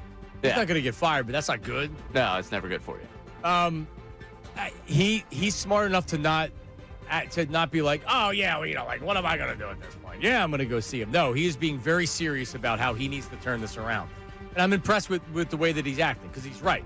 Nobody in Colorado wants to see him go anywhere, or even if he does, certainly he's not going to talk about it leading up, so now you give a clip. Oh, I like Deion. I do. I like Deion, too. I hope and he's got to get better players, but I believe in his methods as a head coach. He's kind of calmed down. He's very serious about being a head coach. Yeah, he's serious about being a head coach. I don't know. Maybe this is my 21st century brain here. Like, I don't see anything wrong with him going to go see his son debut. Like, if he had said that he was going, I don't think I'd be sitting here like, oh, my gosh, I can't believe he's thinking about taking time away from Colorado after this tough season. It's his son. Agreed. And I will have no problem if and when he does it. But he also recognizes that if you're a Colorado Buffalo fan, Deion's had a rough year this year. That falls on him. There's no excuses. And he can go see Shedeur play, but just saying, like he didn't rule it out. No, he says he's focusing on what's going on there right now. That's what he should say. And then go watch your son play. It's his son. Yeah. It's your son. Go watch him play. I just think the charade of will I not is, you don't need to lie to us. If Deion's not there on Sunday, I'll be shocked. Agree. So. Would I be shocked? Sorry that I'm chewing on the air. I'm right. diabetic and my blood sugar's low. So if you hear something going, bam, bam, bam, it's because it's trying to warn me that it's low. I'm good. Don't get me wrong. Good. That's why I'm eating. Yeah, the commercial-free hour is the one where you're going to have to step out here for me? And Nick Sirianni's coming up here hopefully in like 2 minutes at 12:10 with his press conference. But we don't have to worry about that. We can talk. No, I mean, I don't want to say disappointed, but Shedeur Sanders isn't the first quarterback to come in a debut and struggle. And that team sucks. At least the offense sucks. So I thought that the negative coverage of Shedeur Sanders' his debut, I'm not surprised at it, but I don't think it's fair. Yes. I don't think it's fair. He stunk. He's not the first rookie quarterback to come in. Well, it's the sensationalizing of everything Shedeur. Like, that's really what it is. He's one of these people that we just have to have round-the-clock coverage. And if you do a national show and Shedeur debuts, you better have a really strong Shedeur take. Otherwise, it's not worth us talking about. Because it's not worth talking about the Browns unless you're going after something. No, I think Rex Ryan was bothered by, he's old school, he was bothered by, like, hey, rookie, you're supposed to earn this. Go to the meetings and go overboard and being a good teammate and everything else. I think he was bothered by it, but to me, when he goes over the top, and you're right, Ray, that's when the producers look at Rex and be like, all right, you gotta, if we're gonna talk about it, you gotta be the guy. Well, yeah, you sit down at the table, or you sit down, you're looking at the email, and here's the list of things that happened in the NFL yesterday. Who's got something on this? And Rex is like, well, I heard this about him already. I can't stand what he is. He looked bad. I'll go in on him. Yep, and he did. No one else at that table is going in on him. No. That's sorry to peel the curtain back on that one, but that's how that one works. Like, who's got the take today on this? Oh, Orlovsky. He does. No, they all have roles. Yeah, Orlovsky has it. Yep. This offense looked bad. Tell us why it looked bad and go in on something. Now, that's Rex Ryan is, for everyone, is I'm the head coach that preaches discipline. I'm a hard ass. Yeah. Yeah, my last name's Ryan. This is my role here. If there's a defense that's underperforming in the NFL, hell yeah, I'm going to spend 30 seconds campaigning for the job for myself. And man, for good reason, you look at him as a serious NFL coach. Yeah, with the foot fetish and his wife having Mark Sanchez's jersey number tattooed on her, and he's doing videos talking about bad tattoos. Oh, I mean, very serious. To be fair to Rex Ryan, though, he did take Mark Sanchez to a pair of AFC Championship games. Had a good run. Yeah. Had a good run. I'm very partial to. I mean, I like, because of Buddy, I like Rex, and I love Buddy Ryan, but he's too over the top with this. It sounds personal. It's cringy. Oh yeah, there's a lot of things that sound cringy when it comes across. It's cringy with Shedeur Sanders, and nobody should be surprised that he struggled coming in cold off the bench. We'll see what he looks like this week. He wasn't a first-round draft pick, first overall, and you're criticizing him for it. Ultimately, he fell all the way down to, the 5th round? Well, that's also part of the issue here, is if you were supposed to be the 2nd overall pick, if you were supposed to be this first-round pick, you're supposed to come in and deliver, like that. But that's where this conversation goes. I know, but I'm not even a Shedeur Sanders fan. But geez, at least let him play. He sucked. Yeah, there's a lot of rookie quarterbacks that come in and suck like that. There's a lot of quarterbacks that are beyond being rookies that also suck in this league. Correct. Have you watched the golden age of quarterback play this season? Hadn't been a good year of quarterback play. You're right. And to the bigger Kurtz conversation that we've been having, like, look across the league. Is there one banner quarterback that you've seen do it before, doing it again this year at a level you can't believe? No. There's a couple of good stories. Drake May's a great story, but this is the Drake May breakout Josh season. Allen got blown out by the Dolphins, and then he turned back into Superman last week. Right. It's unbelievable. Yeah, like there is. But he has those bad games. Yeah, there's no beacon of consistency from someone that's done it before in this league. Like the best teams in the league right now, at 8-2. Stafford, maybe that's the one that you could point to this year that's had the season. So there's the one you can point to. The Colts, Daniel Jones. I mean, we're talking about a Seahawks team that's what, 7-3 now. Sam Darnold, like you're not. It's been a weird year, dude. Yeah, Drake May with the Patriots, like. Yeah, Drake May actually, and he doesn't. Everybody makes mistakes. Drake May's been great. He really has. Is he this year? Is he the Daniels of this year? Yeah, for sure. And then next year they make adjustments to him, and he goes down a little bit. Drake Probably. May will be the one all off season this year. You ready for the show sheet for May 18th? Drake May was ranked in the top 5 by fill in the blank analyst. Jalen Hurts came in at 9. How in the world can like? That's before training camp list stuff. Yep, yeah, you're right. All right, put it on the sheet. Yeah, Broussard and Nick Wright did their quarterback top 10 lists on their top 10 week on FS1. Nick Wright doesn't believe in Jalen Hurts. Yeah, 610-632-0975. I will react to it. Like that's where we're at. It is. Nick Sirianni is scheduled to join us. He's tardy. I don't like tardiness. Now he's gonna get a lot of questions. How many Super Bowls before I get sick before I really actually have a problem with him?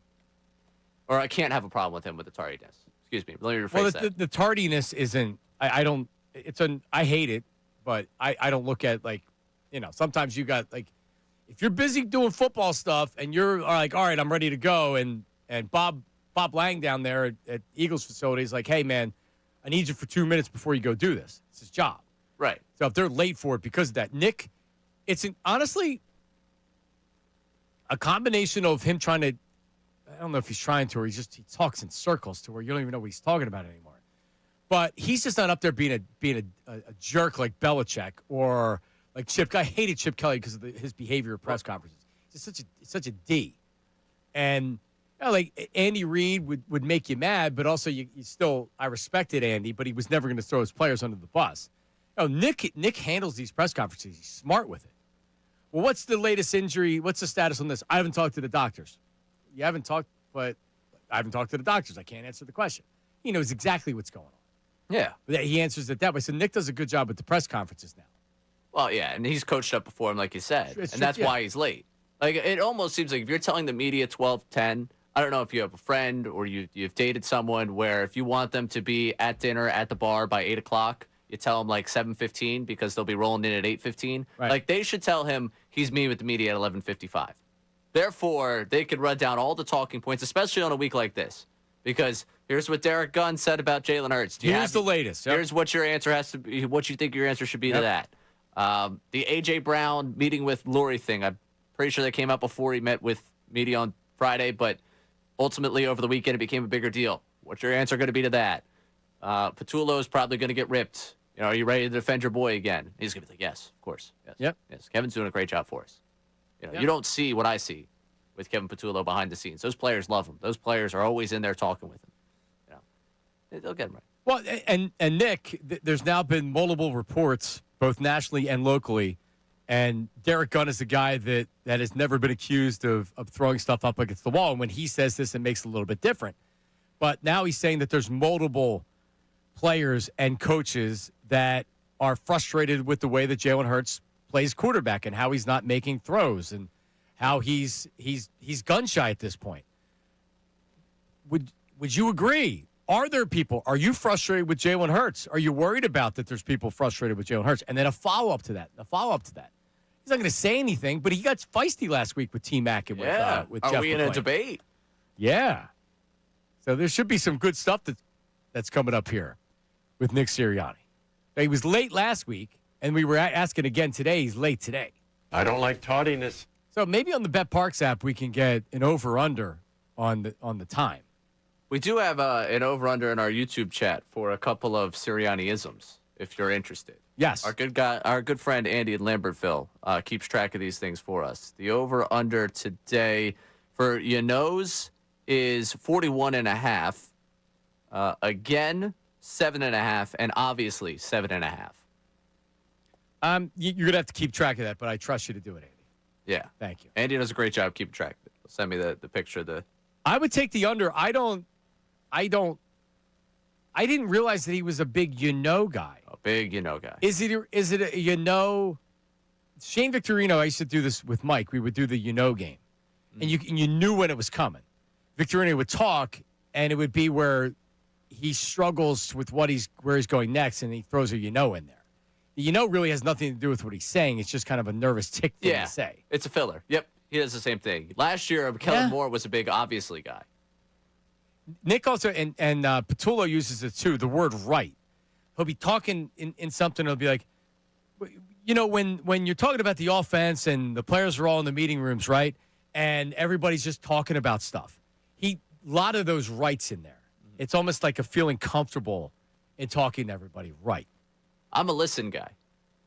Listen's a good one too. Baldy was a big listen guy when I worked with Baldy here. When I have a half-second thought of trying to get what exactly I want to get out there, listen. Herb uses listen too. Herb from Northeast Philly. Okay. Listen. Well, that's exactly. He does the okay. He does the okay.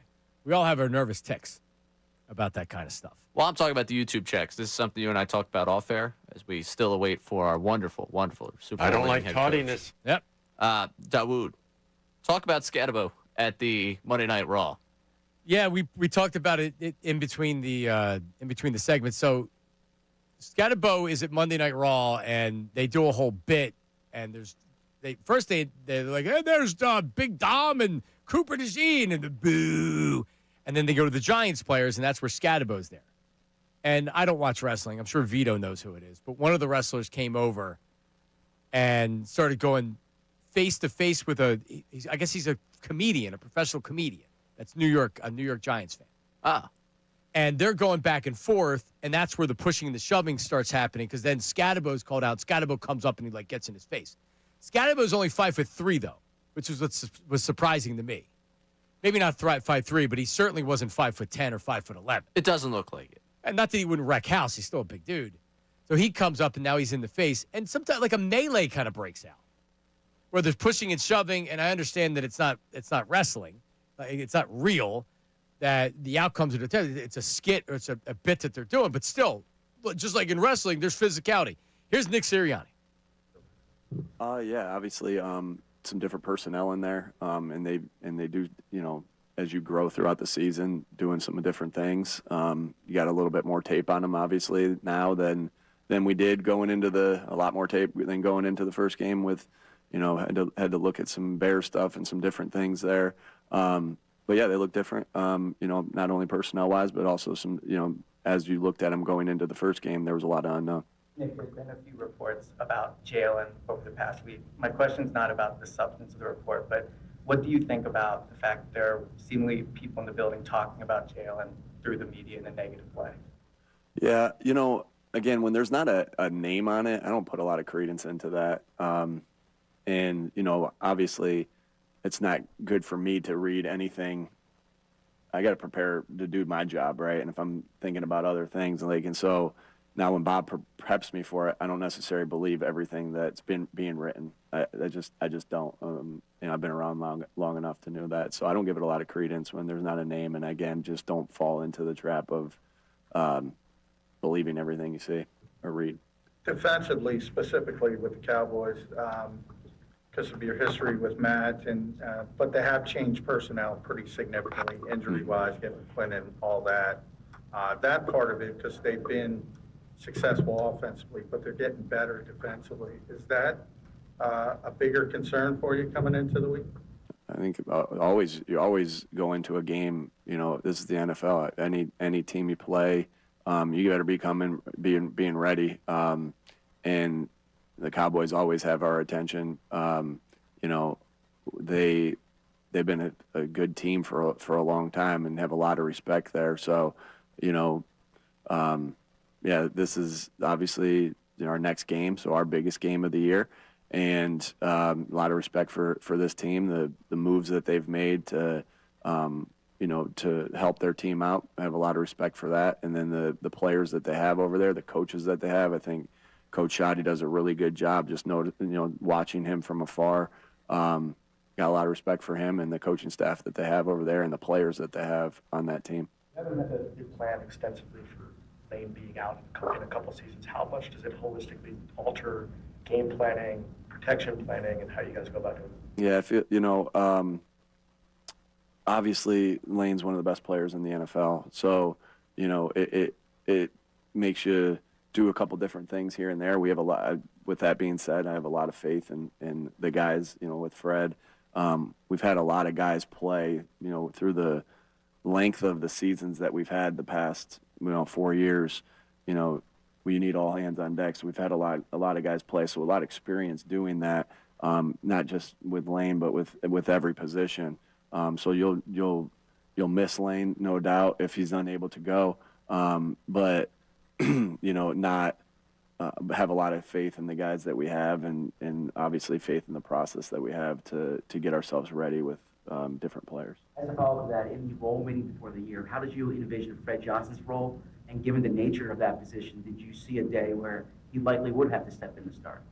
Yeah, I think that when you do talk about that, you look at past experiences and you show Fred playing really well against against Cincinnati last year or whatever the game may be, and you say, hey, you're the next guy in or whatever it may be, and I can't remember exactly how it went down, but imagine it was something like that, and be ready for when your number's called, and you just never know when that's going to be, and that's every backup. Every guy's one snap away from going in, and so like I said, I have a lot of faith in him.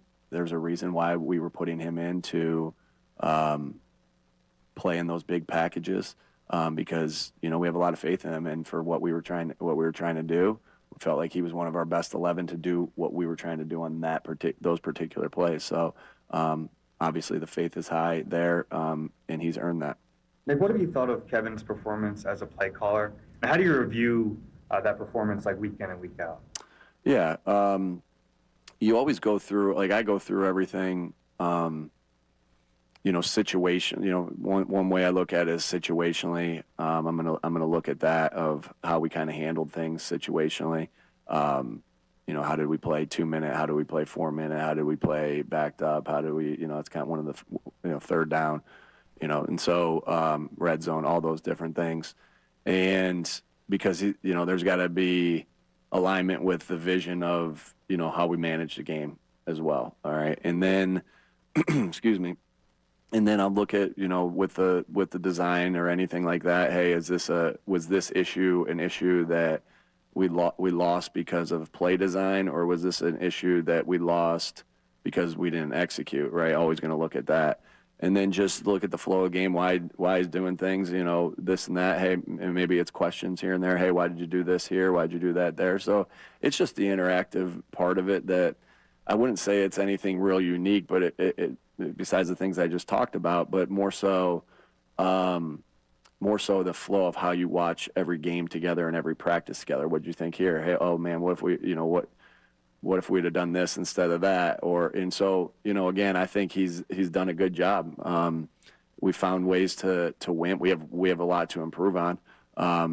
And he'll tell you he needs to continue to improve. We all need to continue to improve. But I think he's done a lot of good things, and then and he's got to continue getting better. What do you think has allowed Morrow to take the leap that he has this year? Yeah, this guy, I wish you guys could see every day. There's sometimes I don't want you guys in here at all, and then there's sometimes I wish you guys could see everything every day. I'm just teasing. But I wish you could see the everyday process that he goes through.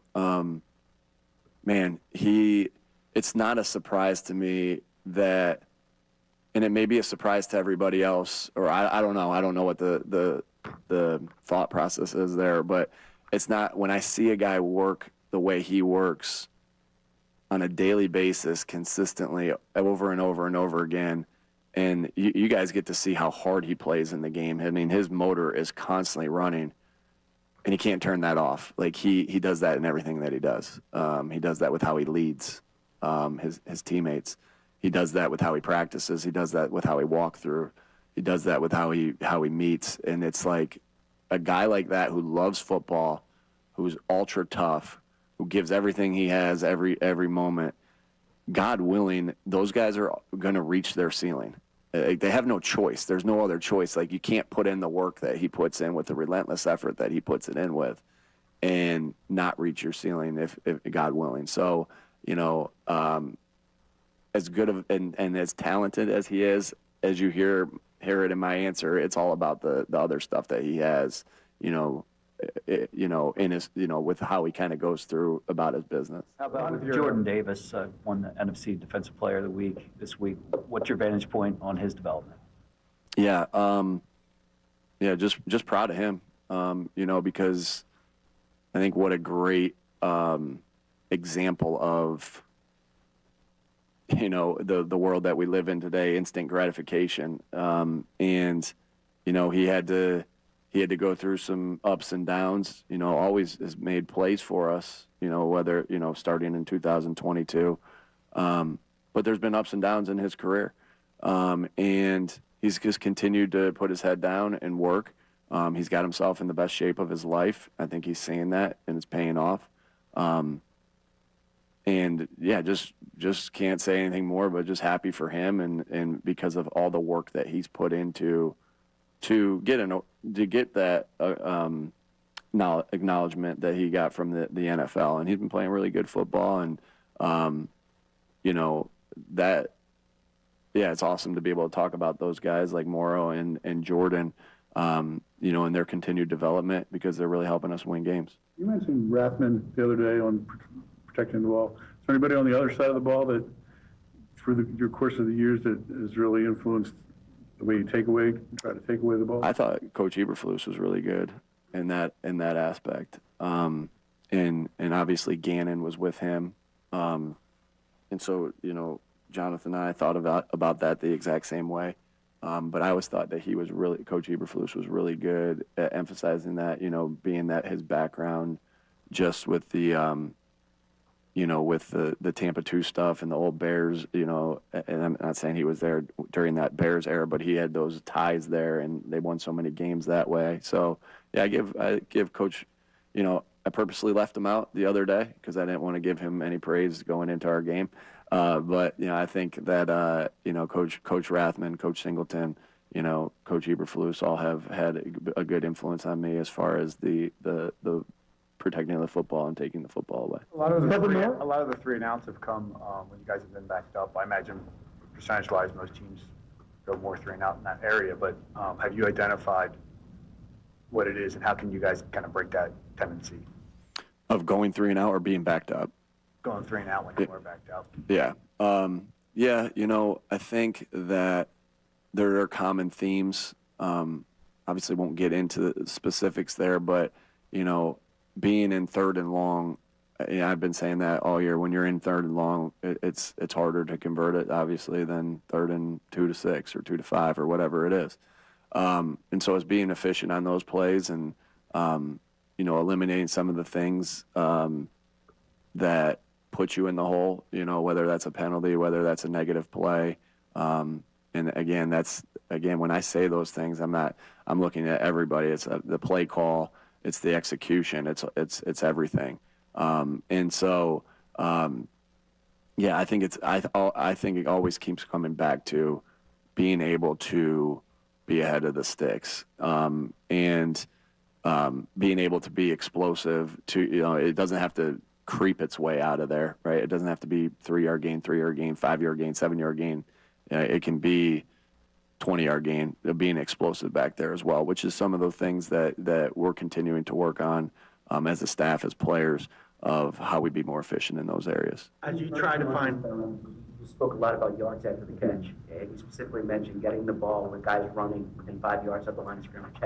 Has that shifted over your time here? Do you see changes in terms of the route concept? How do you explain that? Not necessarily that shifted, but obviously want to always be able, defenses have changed, slightly, but you still try to work your way to get the shallows and crossers against what you want them. And again, we've had areas of success with that here, have had areas of success with that in the past of other places I've been. Always something that we want to think about to be able to get our guys the ball in space to make plays. And that's, maybe there's different thoughts of how we do it now. That doesn't mean we aren't still thinking about the other ways we've done it as well. But obviously you grow, you add something to it, you take something away from it to continue to try to make it be what you want. Last one, please. As you try to find more consistency on offense, how do you not fall into the trap of maybe pressing or getting out of character to make some of those explosives or get things going? Yeah, I think that's a good question. I think that when you're in the midst of a game or when you're in the midst of preparing for a game, it's so important that you stick to your process. Like, I always compare it to these guys, like a free throw, when everything is noisy around you and everything's going crazy, and the magnitude of the situation, whether you've had a lot of success or whether you've had a couple games, because 2 games before that have a lot of success, 2 games after that haven't been as good. And regardless of what that is, there's always going to be ups and downs in a season. There's always going to be ups and downs in a life. Like, I try to put as much of this into life as I possibly can, because my job's not, the way I look at my job is not just to help them become better football players. I want to help them become better men. And it's being locked in, laser focused on the process, your dribbles, instead of, what appears to be chaos or comfort or whatever it is. And so you attack it the exact same way. All right. Thanks, folks. Nick Sirianni addressing the media very early on in the press conference. Tim McManus asked a question about the big story of the day, and then that was it, which isn't surprising, because I think Eagles fans are also. I know that Ray and I was talking to Bill Colarulo earlier. It's still one of the big stories of the day, or the biggest story of the day. But there's definitely some fatigue with. I mean, what fan wouldn't want everybody just to get on the same page and plug forward? But don't blame me that the Eagles are putting information out there, or information's getting put out there by somebody regarding Jalen Hurts and playing and things like that, or practicing and not doing what he's supposed to be doing in practice, or not translating to the game. It's not even just a fan. It's just like confounding for a team that's had as much success as they've had doing what they've done over the last year. It's like, all right, I get it. You want yours. You want this offense to hum. But, to have to go to the extent where you're going outside the organization to talk about it is the issue. That's the thing that drives me nuts. That's if this team was, if they were the Chiefs right now, sitting at 5-5, I could understand it. You're 8-2. Oh, for sure. You need to be better. The fact that somebody feels they have to go outside the organization to get that message back into the organization is not something that should be the hallmark of an organization that's won as much as they've won under Sirianni, as much as they've won over the last year. That's the whole thing about this. And yeah, of course, this beat and the people that surround the Eagles, they are hounding for anything to get out, to have any sort of information, because that's how competitive it is to be existing in Eagles world. To get the eyes on whatever content you're doing around the Eagles, you have to have something unique, something different, something that's going to get the appetite of the day. So I get that. But, man, why don't we try and figure out how they're going to succeed without Lane Johnson? Why don't we try and figure out just how good this defense is compared to everything else? Instead, it's this. And it's not this because we want it to be this. It's this because that's the information that's being passed out there from inside the organization. Yeah, the initial, my initial, even just you talking about it right there, Ray, is, you know what, Eagles, just shut up. Don't say anything. You don't have to explain yourself. You don't have to put information out there. Just whatever we're seeing, we can see. Don't be so reactive. But, who knows how bad it is? I'm not Nick Sirianni. I'm not Howie Roseman. I'm not looking at a team that could very easily win another Super Bowl, and it feels like the biggest detour, and that's the quarterback and how he's playing. I just can't. I can't sign up for that, though. I can't sign up that it's that bad based on what you've seen from this guy before, unless it's that bad. I don't know, man. That goes down to again. That goes again down to how everything works inside that room. You tend to give leniency to someone that is not just exhausting you. Like if he's exhausting you off the field and he's doing what you want on the field, that's great. If he's exhausting you off the field and on the field, then that's where you start to get, annoyed because it's like I don't have that feel that I could just go to this person and that we can have something productive here. That's going to change. Do we have the answer from Sirianni? Nick Sirianni, I think it was T-Mac that is the very beginning of the press conference. So then he's talking around in circles. You forget where you are. Like at one point I was like, what are we doing? Oh, that's right. Nick Sirianni's talking. All right. Well, here's Nick Sirianni. T-Mac, I believe, has the question hopefully in it. Here it is. Again, when there's not a name on it, I don't put a lot of credence into that. And, obviously it's not good for me to read anything. I got to prepare to do my job, right? And if I'm thinking about other things, and so now when Bob preps me for it, I don't necessarily believe everything that's being written. I just don't. I've been around long enough to know that. So I don't give it a lot of credence when there's not a name. And again, just don't fall into the trap of believing everything you see. Right. So in other words, every story minus maybe one you don't believe. Because, hey, Nick, guess what? In stories like this, guess who doesn't want to come forward? Hey, I'm giving this information about my teammate or somebody in my organization. The person that's giving you the information. So you can say, I'm not going to believe it, and he's answering a question. It's a good way to answer the question. Therefore, you say, I don't believe it. But sure you do. We know. Everybody knows. We know. Yeah, I mean, it's the easiest thing in the world. Who said it? Oh, you can't tell me who said it? Then why would I believe it? No kidding. Like that, of course he's going to take that approach. It's the best, PR-wise, that's the best approach you could take. Because, again, to the fan that just wants everything to be fine, right? The coach says it's not real. It's not real. I mean, that's the way you want to live. Like, perfect. Good for you. Live in that world. And Sirianni's going to let you exist in that world. That's the home run answer for him. So I got to give props, honestly, on that one.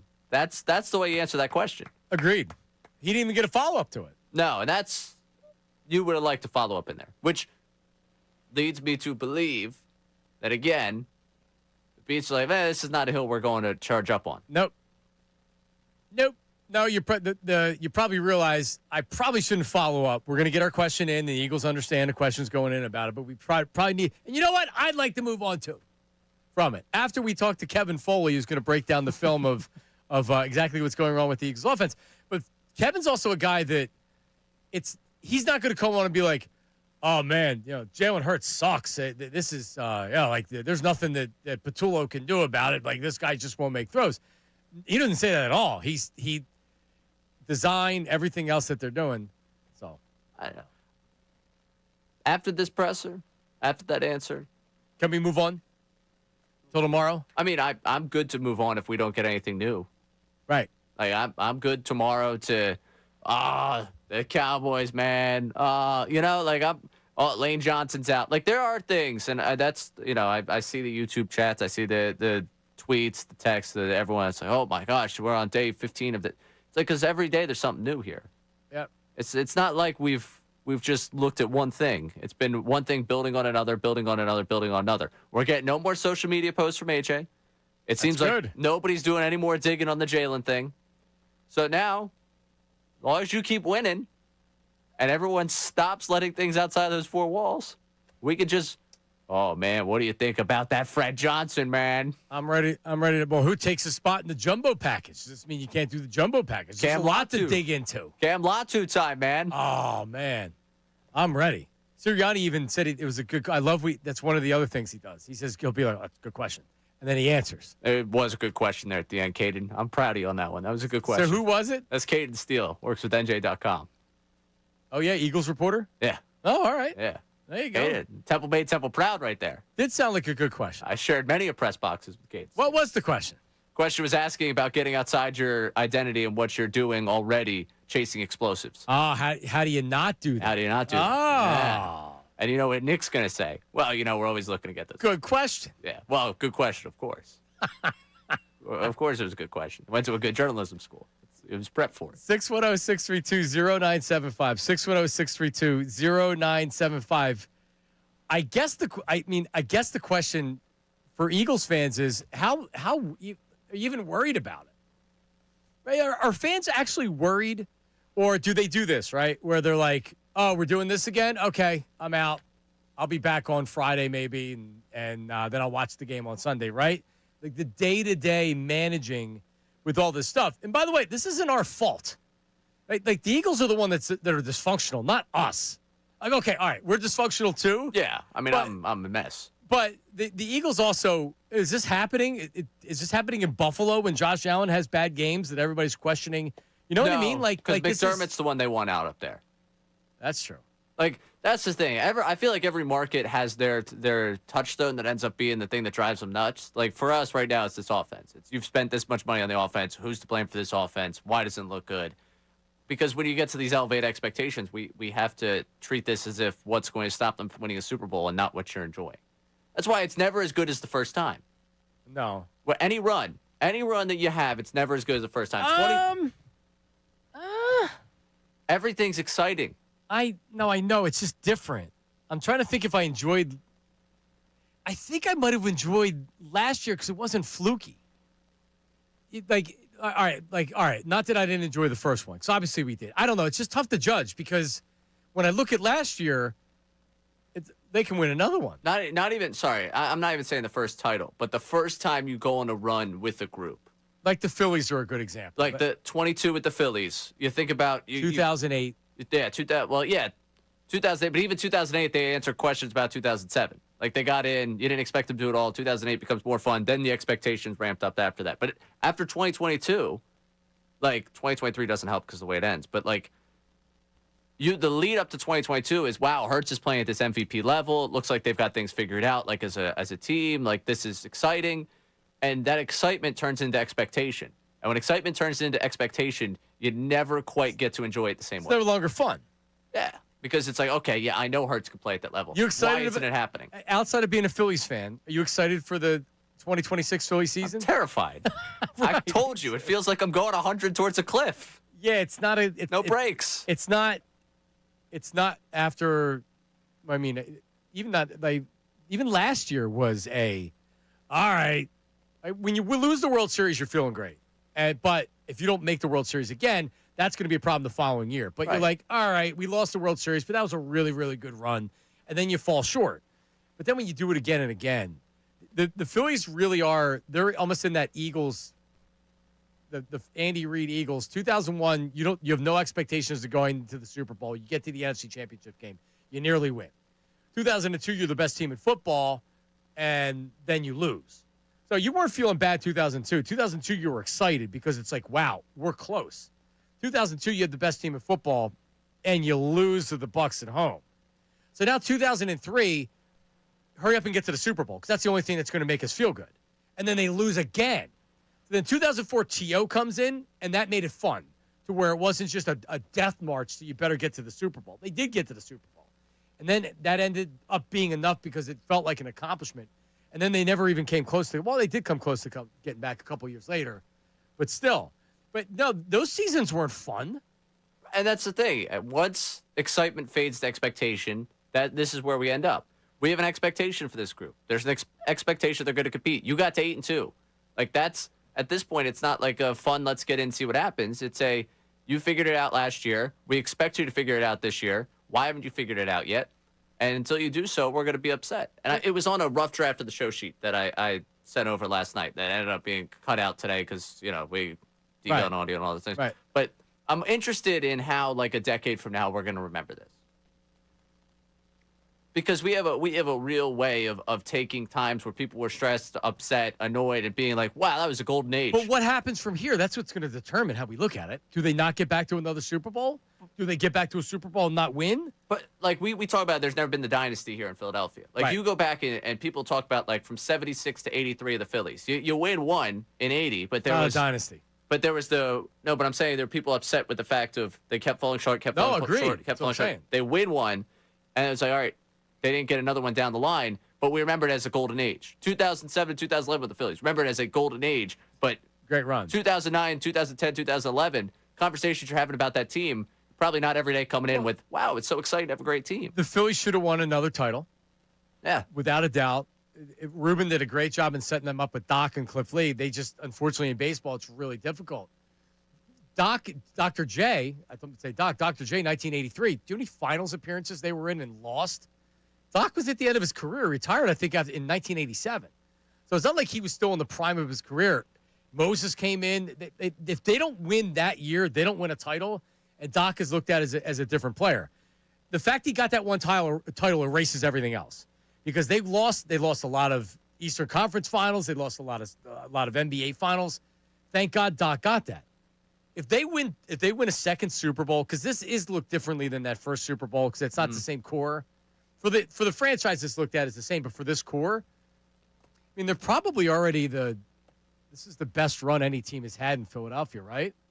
Probably. Slightly over the Phillies, getting there, right with the Phillies, who won, went back to the World Series, and were still regular season one of the best teams, the best team in baseball. Like, that's the thing. And it's tough to keep that perspective given the conversation that we've had and that, like, in the moment, you're always going to be a prisoner of the moment. It's just funny to think that we could be living through a time a decade from now, we're looking back as, oh, what an amazing time of Eagles football. Wasn't that so much fun? And right now, it feels like day to day, our conversations are not the, man, this is just awesome. Prisoners of the moment. Yeah. Right done. We are. And you've seen this offense. There's no fan base in the NFL that would be watching these games and think, oh, no, fine. You look at Jalen Hurts' numbers, and he's got great numbers. I don't even think Jalen Hurts has played that poorly this year. But there's no denying that his play is frustrating not only his teammates, but probably other people in the organization. Yep. We got a final count, by the way, on the you-knows again and obviously. All right. You-knows absolutely crushed the over. 68 on the you-knows. Wow. Again was just 5, so that would be an under. And obviously hit the over with 12 obviously's. Thank you to Andy and Lambertville. 12 obviously. 12 obviously's, which is just peanuts compared to what Kellen Moore can put up in a presser. See, I have not followed this. Oh. That's awesome. Maybe we should start live streaming the Saints head coach pressers. Just good idea. Catch up on Kellen Moore. Go back to back. Yeah. All right. 610-632-0975. Phone calls, text line coming up after next, which is Kevin Foley. He is our longtime NFL Films executive producer, former quarterback. What does he see? We've had him on every week, and he's kind of taken us through each game. What is he seeing out of Jalen Hurts? What is he seeing out of the play calling? What is he seeing out of the scheme? And how great is this defense right now? That's the other thing we can be talking about, Ray. Woo! How great's the defense? Build Fangio statue. You might get one. It is Middays with Marks, 97.5 The Fanatic. Now on 97.5 The Fanatic Sports Update. All out of nothing. I'm Ray Dunn with this Fanatic Sports Update. As we just heard from Nick Sirianni, and Sirianni gave you pretty much a whole lot of nothing. He's not putting any credence in anything that doesn't have a name attached to it, which makes it difficult to break down pretty much anything going on with any sort of anonymous reporting that we've gotten this week when it comes to Jalen Hurts, the offense, how people are annoyed inside the building. So with that, you don't get much out of Nick Sirianni. Eagles get set, of course, for the Cowboys on Sunday at 4:25 in Jerry's World. Cowboys coming off the win over the Raiders on Monday Night Football. Yesterday, we got a chance to hear from defensive coordinator of the Philadelphia Eagles, Vic Fangio. And Fangio said that he was excited to see what an electric offense this Dallas Cowboys have. Had a lot of talent on that side of the football. We'll get a chance to break it all down with Kevin Foley coming up in the next segment. You heard from Sirianni already today here on Middays with Marks. And coming up tonight on the Fanatic, you get a chance to 76ers and Raptors at Xfinity Mobile Arena. This update is brought to you both by Bradford White Water Heaters. When you need a new water heater, choose one that's built to be the best. Choose Bradford White and Super Sure. If you own a small business, you need to hear this. A seismic shift is coming. It's time to get super sure. Not that kind of sure, not pretty sure, but super sure. Coming soon. I'm Ray Down on your home for the Sixers, Flyers, and the Union. 97.5 The Fanatic and 97.5thefanatic.com.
All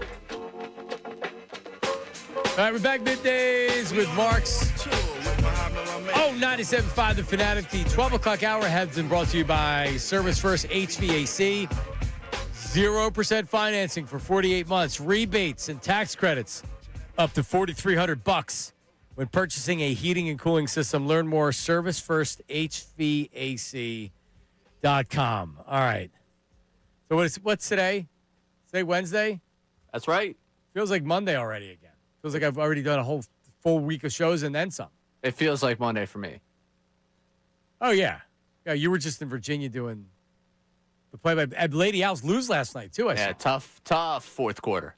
Oh, is that when it final 4 happened? minutes, yeah. With a nice run, had a chance to tie the game, shot rattled out, and after that shot, it was a 3-point game, and quickly it unraveled from there. Oh, man. Yeah, tough go. Tough go down in Richmond. Well, Ray is back on short rest.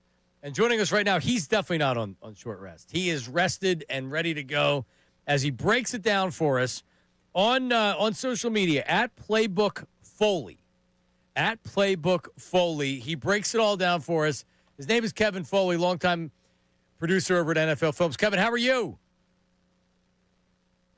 What's up, Johnny? How you guys doing? K. Foles, it feels like this is what we talk about every week when we talk, and it's the performance of the offense. What did you think about? What did you think about the Lions? Here's the question. Here's the first question I'll ask you. How much of what we saw, because you saw from both teams, how much of it was weather related to the poor passing from Jared Goff and Jalen Hurts? I think a little bit. I mean, there's no rain. If there's rain and wind, it's a different story. I always thought rain was worse. Some say wind is worse, but as long as it's not blustery, you know where it's going. I mean, no, I don't think that had a huge part to do with it. It looked like in the preseason, the defense is always like a step or two faster than the offense. That's what it was on both sides of the ball. I mean, nobody was getting open at all, but you could see Goff was definitely way more affected by the weather. I mean, he showed up Teddy two gloves right out of the gate, right? You know, he's wearing a glove on his throwing hand. He's thinking about it already, but he missed badly on some throws, and more shockingly, he missed some reads. There was a couple angle routes to Gibbs over the middle and some others that were wide open that he usually throws, and there's a piece of cake, and he didn't make the throw. Isn't that kind of the book on them when you talk about the Lions and their chances to go to the Super Bowl? It usually one of the main talking points is, well, I know Jared Goff's been to a Super Bowl, but we've seen plenty of times where it's like Sam Darnold. All right, Sam Darnold looks great in the regular season, but what happens to Sam Darnold in the playoffs? The Eagles rattled him. That pressure, and the Eagles defense played great, so that certainly played into it. So before we talk about the offense, since you examine both sides of the ball and you're all over the NFL looking at all the teams, how good is the Eagles defense right now? I mean, they're arguably one of the best in the league.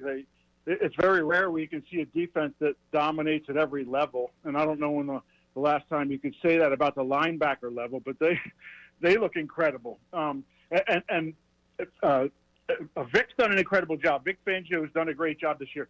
He doesn't like the blitz. He wants to bring 4, but most of the year what he's done, what's really stood out to me, he's bringing 4.5 guys, right? Because it's easy if you're an offensive line and you drop back and you got to block the 4 guys that say, hey, we're down in the 3-point stance and we're rushing, right? That's easy. You know where they're coming from. But every single snap, they're only bringing 4 guys, but one's coming from the second level, shot out of a cannon. And you saw a few of them. Dean had a sack on one of them.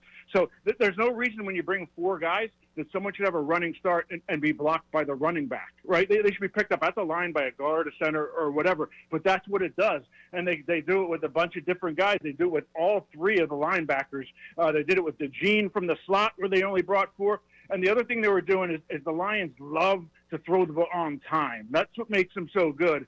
Well, they were mixing them up with these guys coming from left field and right field, and then they were jumping in the middle as those balls were coming out on time. So they had everything covered. So the batted balls from the tackles, that was something they picked up in film study, and that just happened to be what happened during the game where they were getting their hands up. I mean, I wasn't at practice, but it seems to me that was being coached up as, hey, don't try to get around the guys you're rushing. Just rush straight ahead. Stay in his lane in front of him and get the hands up. He throws a lot of those balls whizzing right by their heads on time. You know what I mean? He's not one of these guys that likes to play, get into third or fourth reads. He likes to get back, one bounce, ball out, and they defended it perfectly. All right, so newcomers, you mentioned the Kobe Dean, newcomer because he just is now healthy and he's back playing. And you talked about the linebackers. And between Zach Bond and you have Nakobe Dean coming out there, I thought Dean was the best player on the field on defense on Sunday. He was in 2 straight weeks where we've seen him in getting to the quarterback with sacks, making plays in the backfield in the running game. Kevin, you're talking about 3 legitimate playmakers in their 2 wide receivers in the running back, and he was step for step with them in pass coverage. This guy's been unbelievable the last couple of weeks. He was with Jameson and over one time. That's the one thing that stands out with me. It seemed like early on, the first couple of years, and this is normal, he's out there thinking, am I in the right spot? There's no more thinking, man. He's flying around. He looked like the fastest guy on the field the other day. He did. Kevin Foley, you can check him out. It's at Playbook Foley. He breaks all the film down. Been doing it for a long time. Former collegiate quarterback, the pride of Cherry Hill, New Jersey as well. So Jalen Phillips, how much of an addition has he been to the defense? And how much of the domino effect where him being out there makes everything so much easier for everybody else as well? Yeah, well, I think it's the reverse. I think, his history has been, that he's not aggressive. He plays a little slow. He's been hurt a little bit. Well, now he's going to get one-on-ones every play, right? With those tackles dominating and the skills they have. Now he's out there one-on-one, and it seems like for the first time in a long time, like he's energized, man. He's like fired up and ready to play out there. He didn't seem that way the last couple of years in Miami. Evaluate Jalen Hurts and his play on Sunday night against the Lions. Well, offensively, it seemed like, we talked about last week, there were lots of big plays to be had in the middle of the field, wasn't pulling the trigger. It seems like they got together as a staff and said, all right, well, enough. We know he's not comfortable throwing it there. He doesn't like to pull the trigger. Let's get back to what we do. The slants outside, the stop routes outside. And those comebacks, they're pretty good. They're good man beaters, good man beating routes when they get separation. They weren't getting any separation this weekend. I don't know if it had to do with the cold or what, but they weren't getting any separation. And the problem with that is when you throw to the outside like that, well, they're comeback routes, so he's coming back to the quarterback as he's catching it. You don't get those big chunks like you do in the in-cuts over the middle. But overall, he didn't have a ton of opportunities, man. There wasn't a lot of open guys running around out there. Rock Ya-Sin must have been feeling happy about being home. He was in A.J. Brown's hip pocket all night, and they were smart, too, defensively. Sometimes he just sat 2 yards inside and said, you're not running a slant, man. You're not getting inside of me. Go ahead if you want to run by me because I got help over the top. So it was a combination of both defenses just played sharp. They were dominant. Now, within that, Hurts made a couple of things. We talk about it every week about managing the position. It's all about the little small decisions that keep you on track and get the ball to the right place or whatever. There were a few of those that were just like, again, head scratching. I don't know if you remember the overthrow to Devontae Smith off play action. Remember he threw it like 30 yards over his head? Well, okay, you go play action there. The first thing you do is, what's the safety doing? The safety right after snap, sprinting back. He's double. That's dead within a second. Now you got your 2 routes, A.J. Brown and Goddard coming across. They're both one-on-one. Get to one of those guys. He didn't even get there. He stared down the middle the whole time, then threw it 30 yards over their head. Granted, if he went to A.J. Brown, which was the throw, he may have been tackled immediately for a 3 or 4 yard gain. There wasn't any huge separation. Right. But, again, you don't throw the ball 30 yards over the head. Give him a chance. Maybe the guy bounces off him when he tackles him, and then he picks up 30. The Goddard slot fade, that's not close. That's a guy that you got to throw a bullet up to his back ear, not his back, and he missed by 4 yards. And there's a handful of other ones, but again, he wasn't terrible. He played middle of the road. It was that defense of Detroit was every bit as impressive as the Eagles' defense. Yeah, it really was, and it's a great point. It's not like he was missing wide open guys. You didn't see a lot of that. Do you think A.J. Brown's lost a step? The separation, and I don't know what the data was the previous years with separation, but it's not great. Has he lost a step, or is this just a byproduct of the passing offense struggling right now? Well, here, I don't think that's ever been his strength. He's never been a run-by-you guy. Right. What he is, and it was surprising, remember on the slant, there was behind and high to him, right? He's got Rock Ya-Sin on him, who's quicker. He's a quicker player, right? So you can't he tried to set him up outside and then come back inside and beat him with quickness. they'll just run right at him and belly him up, smash into him. That's how he's got to get his separation, and he was trying to do it with finesse instead of with power in a couple situations. All right, Kev, what do you got up on Twitter or YouTube or whatever? You got some film breakdowns? I know you said something to me last week that was really good and kind of detailed some of the misses that Jalen had. Yeah, no, I did a bunch on Goff last week. I'm doing a couple different quarterbacks, but I think I'm going to do something on Vic Fangio and how clever it is to, again, do what he loves to do, get your four-man rush, but it's not the four guys that are down, and it's always surprising the offense. It shouldn't be that difficult to pick up a four-man rush, but he's found a way to get pressure with four. If you can get pressure with four, now you have guys like DeGene and all Mitchell and all these guys on the back half. They're just staring there, waiting to pounce on those throws that now you have to throw off your side foot or backing up and just hang up a little bit. You know what I mean? Kev, great stuff. Playbook Foley on socials and YouTube. Check him out, follow him, subscribe, all that good stuff. We'll talk to you next week, Kev. Thanks, buddy. Thanks, guys. I appreciate it. Kevin Foley. Yeah, Dean's gotten the sacks on it. The Jalix Hunt interception, the pick six, that was the same thing. He fell back into coverage. Oh. Can we just talk about the defense instead of mentioning Jalen Hurts from now on? Is that our Thursday plan? What? We go 4 hours without trying to mention the offense once? Without mentioning Hurts. So Hurts is a you can't say Hurts. You can't say Jalen Hurts. Can't say Jalen. Can't say Hurts. You can say Jalen. You can say Jalen, but okay. Or Carter. Which Jalen would you want to still be here in 2 years? 6-1. It is really amazing the difference in like with coordinators, and maybe it's a little bit different offense to defense. But think about how bad Sean Desai and Patricia were with. I mean, I don't want to say the same team, but you know what I mean. Fangio, he's rushing four. He's doing these creative things that are getting the quarterback, which is not what you want for your defensive coordinator. Anybody could just say, all right, we'll blitz everybody and get to them. That's how I usually madden it. Well, yeah. I mean, let me throw 7 at you and see what you like quick enough decision making here. Zero blitzes are always fun. Yeah, that's fun. That's how I would. If I was a defensive coordinator, it'd be blitz, blitz, blitz. Well, listen, he's a big Phillies fan. Maybe he has some opinions on the Phillies. Tweet it out. He should set the lineup every night. What if we requested him to interview him and just said we promise we won't ask any Eagles questions? This will be a strict Phillies interview. He would give you longer answers. He'd be more engaged. He'd probably do it. Could we convince Fangio post-retirement to do a Phillies show? Talking baseball with Vic? Yeah. He doesn't. He talks a little bit about football. Phil's with Fangio. Oh. I thought we don't have to wait till retirement now. Screw it. I'm out of here. That's my podcast plan. Let's go. After they win the Super Bowl again, we get them during spring training. Ooh, I like that. Phil's with Fangio on 97.5 The Fanatic. Wonderful. 610-632-0975. Let's get back to tattoo talk. All right? We did this earlier. There's the guy up at the art history grand opening that showed the 29 people his tattoo on his butt, which was a tush push. Live on TV. We're looking for the worst Eagles tattoos ever. And you get something really good with it. How about a Flyer Santa sack? We'll get into that on the other side. It is Middays with Marks, 97.5 The Fanatic. But listen, the Hess truck is back, and it's better than ever. I have it. My kids love it. I probably have like the last 7 years. So this is a stock car racer. 2 racers, 1 amazing holiday gift. NASCAR-style cars loaded with action-packed features, including 67 animated lights, 5 realistic sounds, and a pullback motor. It's available exclusively HessToyTruck.com. Not only do you get free standard shipping, batteries are also included for $49.99. So for $49.99, it's shipped. You have the batteries. All you got to do is put a bow on it. It's available exclusively HessToyTruck.com.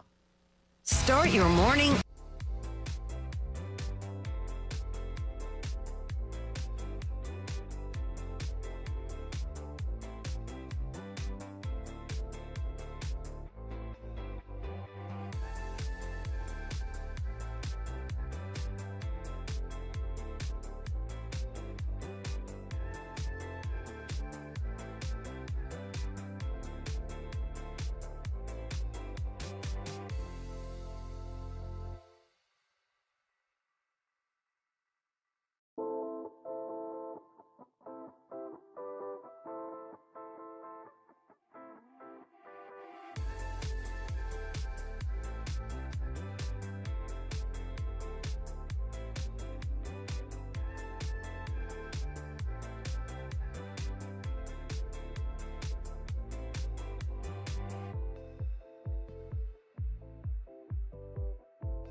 Ricky Batalico, Silvana. That line's 3.5 still, Ray. Cowboys 3.5-point underdogs. It was 3.5. It went up to 4.5, and then after the Monday night game, it was reissued at 3.5. So it's about where it should be, I guess. Yeah. It's certainly not a Cowboy line. No. That's for sure. I had a lot of time yesterday sitting in the hotel room to just do prep with the national shows going in the background. And I think Stephen A. was the one that nailed it most on everyone. It was like, I'm laughing at everyone this morning that's about the Cowboys. And I understand it's his shtick against the Cowboys, but it's genuinely how I feel. Anyone that thinks you're legitimized by winning over the Raiders on Monday Night Football, let's take a deep breath here. Like, okay, fine, the line moved back a point because Cowboys fans, some of them that aren't dumb enough yet to quit, haven't quit. Everyone else should realize the reality of this situation. Yeah, or they're baiting Cowboys. They're baiting people to bet the Cowboys, which is probably why they moved it. It's more incentive for them to do it. Yeah. The baiting the dummies. I don't know. Like, to your point, and did you see how happy they were? Jerry was in that after Quentin Williams got a sack. Jerry's up there rolling around in his chair. Big smile on his face. Jerry's sitting there with the 16 point. Well, it looks like the defense I put together is pretty great. At Micah Parsons, so the Packers going to miss the playoffs. That's Jerry's successful season, I think, is them finishing 8-9 and the Packers finishing like 9-7-1. It's like, well, it wasn't that ridiculous of a trade. We weren't that bad. Yeah, no, that was his Lombardi. Yeah. That Quentin Williams got a sack, and it's like, see that? See? We're fine. We're fine. I could put together defense. All right. Yep. So that's coming up this weekend. And I mean, I don't know, man. I was after I watched that game, I was calling out, like, I don't know, man. I just don't like how the offense is playing. But you're right with the Cowboys. Chip Kelly, they ran the ball 6 times. Chip Kelly just who is hiring this guy? I know he just won a national championship, being the offensive coordinator at Ohio State. Haven't we learned enough to where if just go work for Ohio State, you're going to win something? Yeah. There's so much talent. You're going to look good at least. Yep. Yeah. So he goes to the Raiders, and there's been questions for weeks about him running. It's never his fault. It's always, it's well, it's never been his fault anywhere. That's what I'm saying. The next time he takes accountability, will be the first. So we had the Santa Sack. Ray, I have to be honest with you. I don't know if we had enough time to really dig into it. Because we had the Santa Sack, the Flyers Santa Sack, which includes tickets, autographed items, food and beverage credit, etc. But it was for the best/worst Eagles tattoo. And we got callers, we got good text. I'll let you. Is there enough to choose from on the text line, or do we need to reopen it with Amy tomorrow and really kind of dig into it a little bit more? Because we had Sirianni coming up, and we had a couple of interviews tomorrow. I'd say we reopen with everyone that submitted today resubmitting tomorrow. Okay. I think that's the best way to do it. I don't know necessarily if I want to see that many bare arms, legs, whatever, as I've seen on the text line. Is that what you got? Again, yeah. I'm appreciative that it's only been legs and arms. That's been nice. It's not anything, more revealing. But I've probably seen enough of those for a lifetime. So there's been no tush-push pictures sent? No. And we, again, would appreciate you not sending those photos. Especially not so much just for me and for the fact this is a work phone line, just for the other producers that inevitably will read your text someday. You could see the previous text. And they'll be like, oh. They're going to be like, what are they texting? And they're going to look at the timestamp. They're going to be like, oh, gosh, what's Ray doing in the middays? Oh, it's Ray and Cinnaminson. Why is that guy's shirt off last week? Oh. Right. And 1:13 p.m. And then it's like, Connor's going to be like, listen, Scott, I don't know if you have to look into this, but we should probably look into this. And then it's going to be a whole thing. Yeah, we don't need you. We don't need you in any hot water. Yeah. I'd prefer HR's all the way down in Florida. For me to get on a flight to go down to Florida, I'm busy. I really don't have the time to go through that whole training thing. So why don't we just have it open to people to call in rather than you can text your Eagles tattoo. We enjoy that, but to be eligible for the Santa Sack, I don't know what to think about it. I just don't feel like that we had enough time to really kind of dig into it. Yeah, there's a lot of bad Eagles tattoos out there. A lot / good ones. Yes. And the other thing that I'm getting right now on the text line and on Twitter are a lot of AI images of me smoking cigs. No way. I mean, I just got one, of a picture of me holding a coffee outside of Wawa with a cigarette in hand, puffing. Well, that's where I saw you the one time. Yeah. You had your coffee on the Wawa trash can in Oaks. If Bayless right now, I tweet out a picture of me taking a rip of a bong from inside the studio. Oh. I mean, we have to put a stop to AI. That's basically where I'm It's scary, man. It's terrifying. I mean, it doesn't look like me. Like, it is me, but it, like... Send it to... Where are you going to post it? We need to post it so I can see it. Yeah, I'll put a collection out of You going to tweet it? I guess. All right, what's your glad. Twitter? At RayDunn975. No, but I don't know how to spell your name. It's DUNNE. All right. Or if you start RAYDUNN, you're either ending up with me or the Irish singer. You make the choice of which one you're going to end up following. DUNN.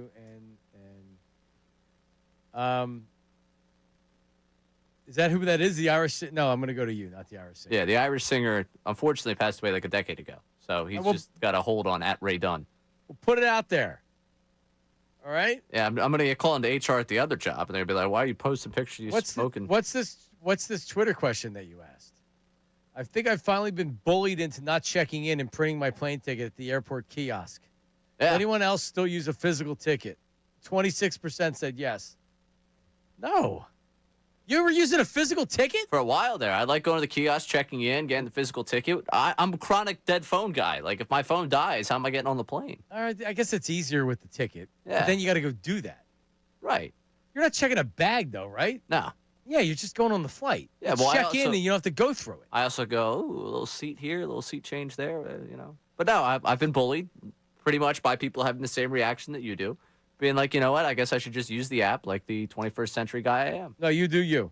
Nah, it's too late. I've already given up. As long as you can still do it, because I knew people that were still getting the check for work, and they were like, we're not doing checks anymore. You have to get a direct deposit. Yeah, I also have a few, not here. No, they direct deposit here, but a few of the other gigs I've worked, I've finally been bullied into the direct deposit thing. Yeah, I think you should. Yeah, all right. Coming up, we actually have some hot stove stuff. A potential trade target for the Phillies went off the board last night, and also, is Kyle Schwarber getting courted by who? Where do you hear this? There's a team out there you wouldn't expect that are apparently very interested in Kyle Korver. Is it a threat? I don't think it is. We'll talk about it on the other side. Middays with Marks, 97.5 The Fanatic. Now on 97.5 The Fanatic Sports Update. Not much credence. I'm Ray Dunn with this Fanatic Sports Update, and it's brought to you by Batteries Plus. Dead car battery, the experts at Battery Plus can replace it in about 20 minutes. Want longer battery life? Ask about their premier installation. Batteries Plus, the experts in charge. Yeah, we got a chance to hear from Nick Sirianni earlier today, and he says he doesn't put much credence into things that don't have a name attached to it. Now, of course, that's coming after we had the discussion over who may be having conversations behind the scenes about this offense and the annoyance with what they might be getting right now from their quarterback. Nick Sirianni not buying a ton into those reports. Other than that, today he didn't have much else to say. Yesterday we got a chance to hear from Vic Fangio, who did have a bit to say, especially about that Cowboys offense and what they're going to face come Sunday. They're one of the best offenses in the league. I mean, they're first in passing, 12th in rushing. You know, they got balance. They're really a good offense, and Prescott makes it go. He's having a hell of a year. We got a chance to talk with Kevin Foley to break down everything going on film right now with the Birds earlier in this 1 o'clock hour. You catch that conversation one more time on our website or the Fanatic app. 76ers in action tonight against the Raptors at Xfinity Mobile Arena. You can listen to that game right here on the Fanatic. This update's also brought to you by Indeed.com. Ready to find the right candidates for your job posting? Indeed sponsored jobs helps connect you with talent that actually matches what you're looking for. Start at Indeed.com/credit. I'm Ray Dunn, your home for the Sixers, Flyers, and the Union. 97.5 The Fanatic and 97.5thefanatic.com.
Middays with Marks. 1 o'clock hour brought to you by Morgan Stern Hair Restorations.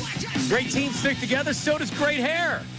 Morgan Stern Hair Restoration championship results. Visit morgansternhair.com or call 610-980-4000. I'm wearing a hat today, so you can't see my beautiful hair because I'm overdue for a haircut, Ray Dunn. And tomorrow, I'm headed to the Razor Bar after the show to get the haircut. So I have my Army-Navy hat on today. Overdue. Did you just get your haircut? Well, I mean, I'm every three or 4 weeks, hopefully 3. So I'm probably 5 weeks at this point. Oh, wow. Yeah, it gets too long. It doesn't look good. You recently shaved down. That's what it was. That was the. At the but I think that was the same time I got my haircut though. Oh, was it? I don't. Wow, time's flying nowadays. Yeah, listen. My birthday's coming up soon, so yeah, time is flying. And I'm not looking forward to any of these birthdays, Ray. What birthday is this? 49. Wow. How about that? How about that? Yeah, awesome. Just what a guy wants. Getting closer to 50. I mean, 49. That's not even that bad. Oh yeah, it's like being 25 all over. Right. They're saying 49 is the new 29. Believe me, I know that. Yeah. That's okay. I'm at peace with it. I got 3 kids and a wife and whatever. I don't need to be young anymore. That sounds like a guy at peace with it. Oh yeah, it's great. No, I mean, I don't know. No, I mean, it's pretty. And for all the people out there that have hitting 40 wasn't really anything. It was like, yeah, 40, like whatever. I still look younger than 40. But as you start getting older in your 40s, then the 50's intimidating because then you feel like you're old. 45, I'm like, damn, I look good for being 45, or like I'm in good shape for being 48. 50's intimidating because of the number. You know what I mean? Like, yeah, your parents aren't that much older than me. I don't think. No, they're not. No, I don't want to do that to you, but no, they're not. I know. You told me their age, and I'm like, Jesus, man, like I'm not that far off from them. Yeah. Because, their surprise birthday party was interrupted by a Harry Mays phone call looking for the play-by-play at the Temple game. Harry had Temple football. He needed help. They help me, Ray. Make me feel better. They're about to lose the game. All right, so the couple moves in baseball yesterday that potentially affects the Phillies. So Taylor Ward, the outfielder for the Angels, has been mentioned prominently in trade speculation because the Angels were looking to move on, and he was out there on the market. So he gets traded to the Orioles last night for a really good pitching prospect. He's a free agent after, not the pitcher, but Taylor Ward's a free agent after next year. He just had a career year. He's 31 years old, strikes out a lot, not a high average player, got a good bat, but also not like the most disciplined hitter, etc. So for what the Baltimore gave up, I just don't know who else you would have traded if it's not Andrew Painter to get him. They got a good pitcher for 1 year of an outfielder that probably just had a career year. Yeah, assuming that Rodriguez is healthy and they can kind of click into even half of what they expected him to be. Yeah, this is a steal for the Angels. He came up as the pitcher that was traded came up and had a really, really good rookie year, and then he had an elbow issue. So he had it was not Tommy John, but some type of an elbow surgery or something like that. And they traded him. So, I mean, it's not any different than Andrew Painter, except this dude actually has major league experience that they're willing to trade. So I'll just officially, I'm okay with the Phillies not making a trade like that. Yeah, I'm okay with that, like, especially if you're saying Painter would have been the return. I don't know what it would have been from their system. I don't know what they would have had to give up to get Taylor Ward. I feel like the last 2 trade deadlines, I've been sitting here doing shows with Taylor Ward, pop from the right side. Wouldn't mind it. Would be good to have. And it hasn't come to fruition that way.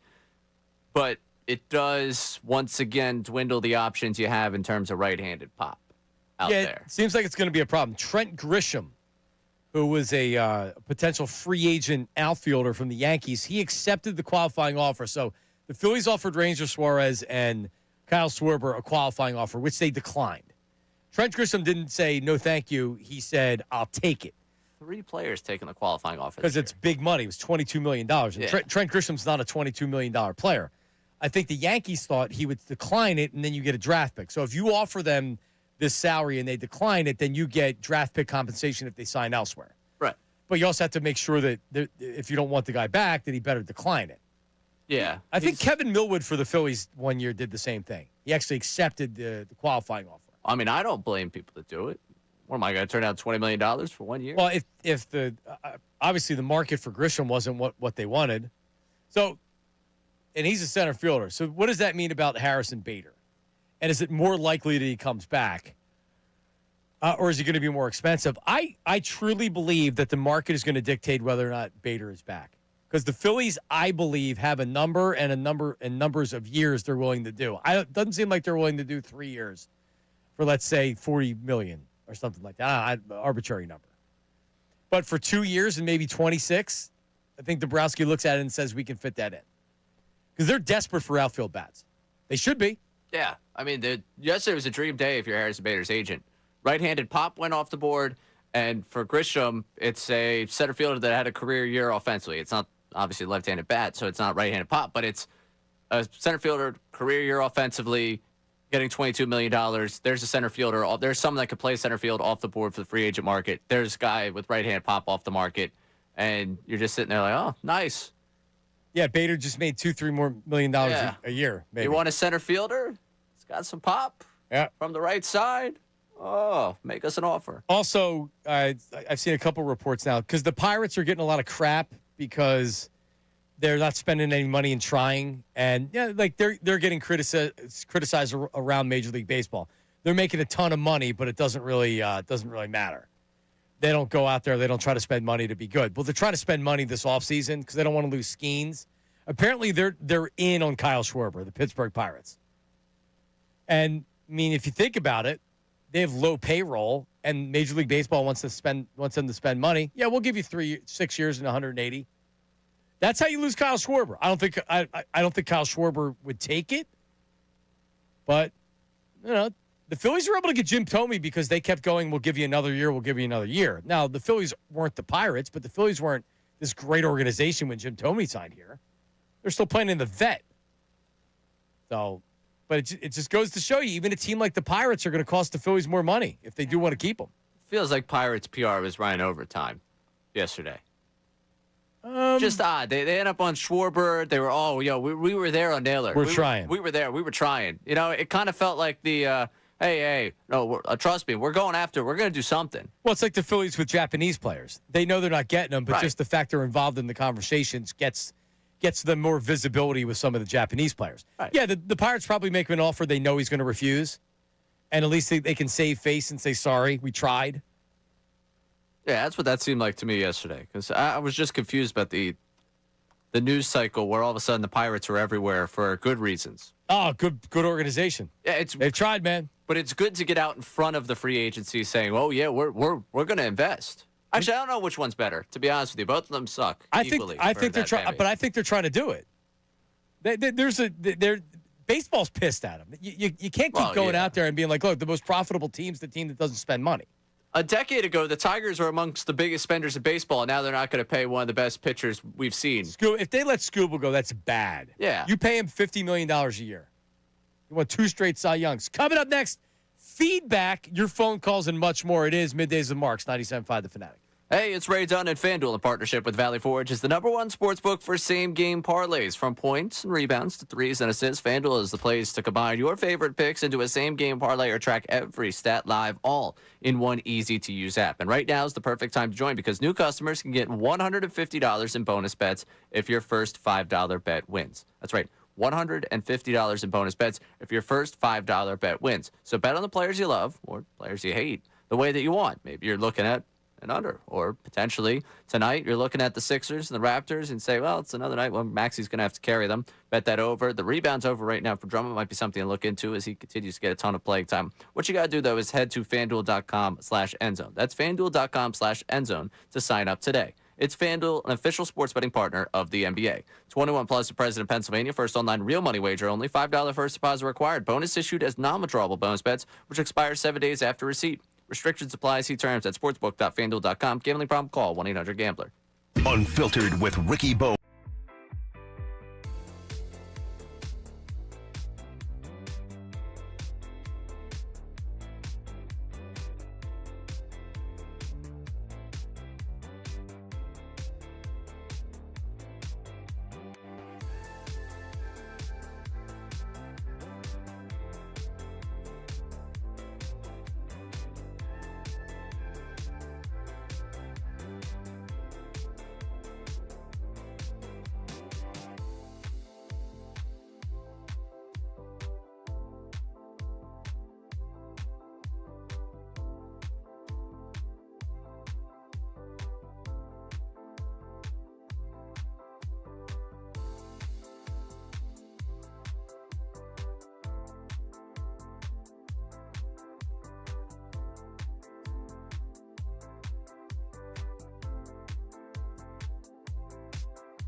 Up in a second, Middays with Marks.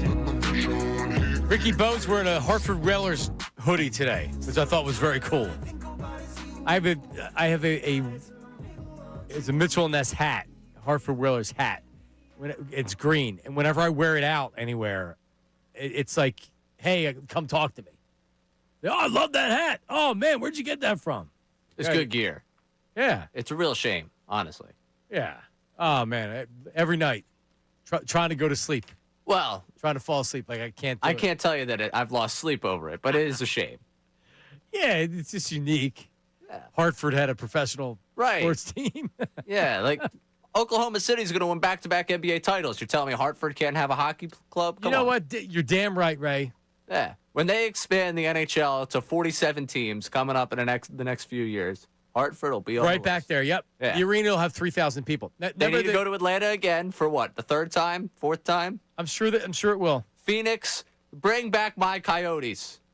You know the last year in Phoenix where they played? I do, because we were out there for an event, and I was in the same hotel as all of the opposing fans. I think 2000. It was a college. Arizona State. Rank. Yeah. Yes. I was like, why are there so many Colorado Avalanche fans at this hotel? Because they were going down the street to go watch a professional hockey game on Arizona State's campus. There you go. All right. Harry Mays was asking, do you have a call coming up tonight? I do, yes. Are you in the ESPN Plus game? Yep. Hofstra. Yes. Yes. Oh. Speedy Claxton in the... Yeah, is Speedy playing tonight, or is he out with an injury? No, he's coaching. Is he really? Yeah, he's the Hofstra coach. Do you know his first name? No. Oh, bad job by you. Yep. Craig Speedy Claxton. Love Speedy Claxton. Love when they drafted him. Yes, I was mad. I missed our production call with him yesterday, so I got to go back and actually listen to that today. All right, Sixers host the Raptors tonight. They are 1.5 dogs at home, the Sixers. That's a Raptors line. That is a Raptors line. First of a back-to-back, the Sixers. So tonight's the game they take off, and then... I guess. Scheduled loss? Scheduled loss. All right. Can I respond to some slander we got on social media? Absolutely. Jersey J just posted a picture of me, and forget insinuating I'm a smoker. That's bad enough. Posted a picture of me, and on it says President of the Colorulo Fan Club. That's the worst thing you could say about me. You don't want to be associated with Bill. The president of the fan club for him? All right, well, there's Bill right there. Where's the picture of you smoking? You still haven't put it up. Well, I got a few things going on, Johnny Marks. Colorillo just walked in the side. I hear you, but you keep talking about these pictures of you. So I don't know if you. I don't know. Why is he getting tagged on? I don't know why you got tagged. I don't know why that was made. People are making AI pictures of Ray smoking cigarettes, and he was supposed to post them or at least send them to me so I could see it. But now I don't know where they are because they're probably funny. But anyway. That's what I'm saying. We don't want Ray's mom to get upset. Anyone, my family. Or your grandmother listens to the program. Anyone that listens to this program. Ray quit smoking cigarettes. He doesn't smoke anymore. I didn't quit because I never started. Let's get to feedback. Now, it's time for feedback. How about filling us in? I can't lie! Email us at 975feedback@975thefanatic.com. Say it! Let me tell you something! Or text us at 610-632-0975. Let me tell you something else, man. It's feedback on Middays with Marks. All right, we got... The worst tattoo has to be an athlete's face on their back. Am I right, Johnny? If Bayless... Unfortunately, yes, it is. But I was not eligible for the Flyers Santa sack, so I cannot win it. No, you've seen the tattoo. There's worse Eagles tattoos out there. Yes or no? Yeah. One we had on the text line today was decidedly worse. Okay. All right. The rest of them, yeah. Because at least if being on my back, it's covered up. Unless I have my shirt off, then you can't see it. If you have forearm tattoos or neck tattoos or something like that, you can't cover that up. But if you like the way it looks, why would you want to cover it up? That's right. Yeah. All right, what's next? All it will take to convince Ray to smoke a cig is 2 to 3 drinks. Philly from the YouTube chat. Philly? So, but it doesn't count. If he's drinking, smoking cigarettes, it does count. It absolutely counts. Okay. You're going to turn me into like the DARE program over here. Like, I didn't start it doesn't count. That wasn't my idea. that was Patricia. I know. Patricia Caputo. She had said the rumors were that's maybe you subscribe to that theory. She basically insinuated that was my theory, as if we had had a conversation about it before. Well, she said you go out a lot, you drink a lot. She said I was out every night. By the way, I went back and listened. Patricia's sitting here like trying to air out business that she doesn't even know. You're young. You're allowed to be out a lot. I'm out often. You've never come in here throwing up or hungover or anything. Well, maybe a little hungover, but you've never been. Definitely never not throwing up. No. Definitely not throwing up. I can't find any other allegation, but I've definitely never come in here sick. Right. Yeah. If let's say you go watch Thursday Night Football and you have a beer too many, you might feel a little bit of a headache the next day. That's okay. Like, I'll say it. The first time I went on 17, the night that went out before, it snuck up on me. I had like 5 or 6 from other half down there in North Liberties, and all of a sudden, like, you felt it. I was walking home, and I was like, oh, man, I got to be up at like 5. And the culmination of that day, by the time we got to 2 o'clock, I can't say I was in a good spot. Yeah, you felt it. That's okay. It's happened to the best of us. Yeah. Right, you're not playing football or basketball. I mean, athletes play, basketball players play after drinking or high. Yeah, or whatever. burping up Henny. That's right. Who said that last week? The Morris twins. That's right. No surprise. What's next? John is dressed like Leonardo DiCaprio in Departed. Fuzzy from the YouTube chat. Oh, is that a compliment? No. Are they calling you Leo? Anybody that calls me Leonardo DiCaprio from The Departed, I'm going to take as an extreme compliment. Was Departed the one that he had to? I don't know. Is it not a compliment? I don't know. There was one that he had to really Departed. Leo DiCaprio. Oh no, I mean, he still looks fine in that one. Yeah, no, I think you take that as a compliment. You move on. But I think it's the black. So I have the picture that I think he's talking about with the black hat on. Because I have a black hat on today and a purple hoodie. Yeah, all right, compliment. Thank you. I appreciate that. Thank you. All right, what's next? Ray, you should apologize to the program director now for all the nude photos that are being sent to the station. Dawood from the YouTube chat.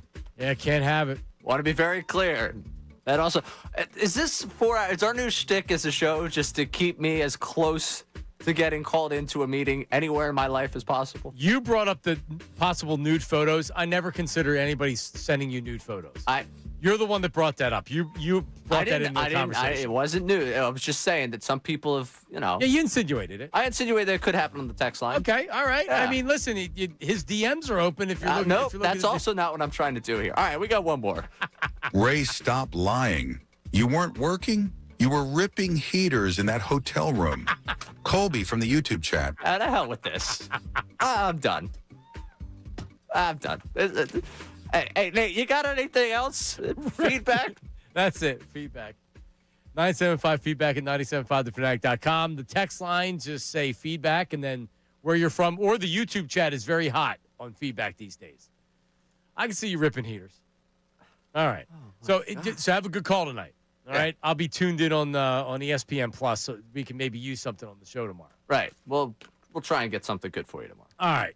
Amy Fadul joins us tomorrow. The guys are coming up next. Everybody have a good one. See you.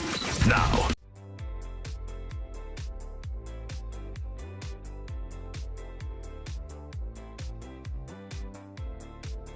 He's having a hell of a year. We had Kevin Foley on earlier today to break down everything going on with the Birds on tape. You can catch that conversation one more time on our website, 975thefanatic.com or the Fanatic app. Also tonight on the Fanatic, you get a chance to catch the 76ers and the Raptors. That one, Xfinity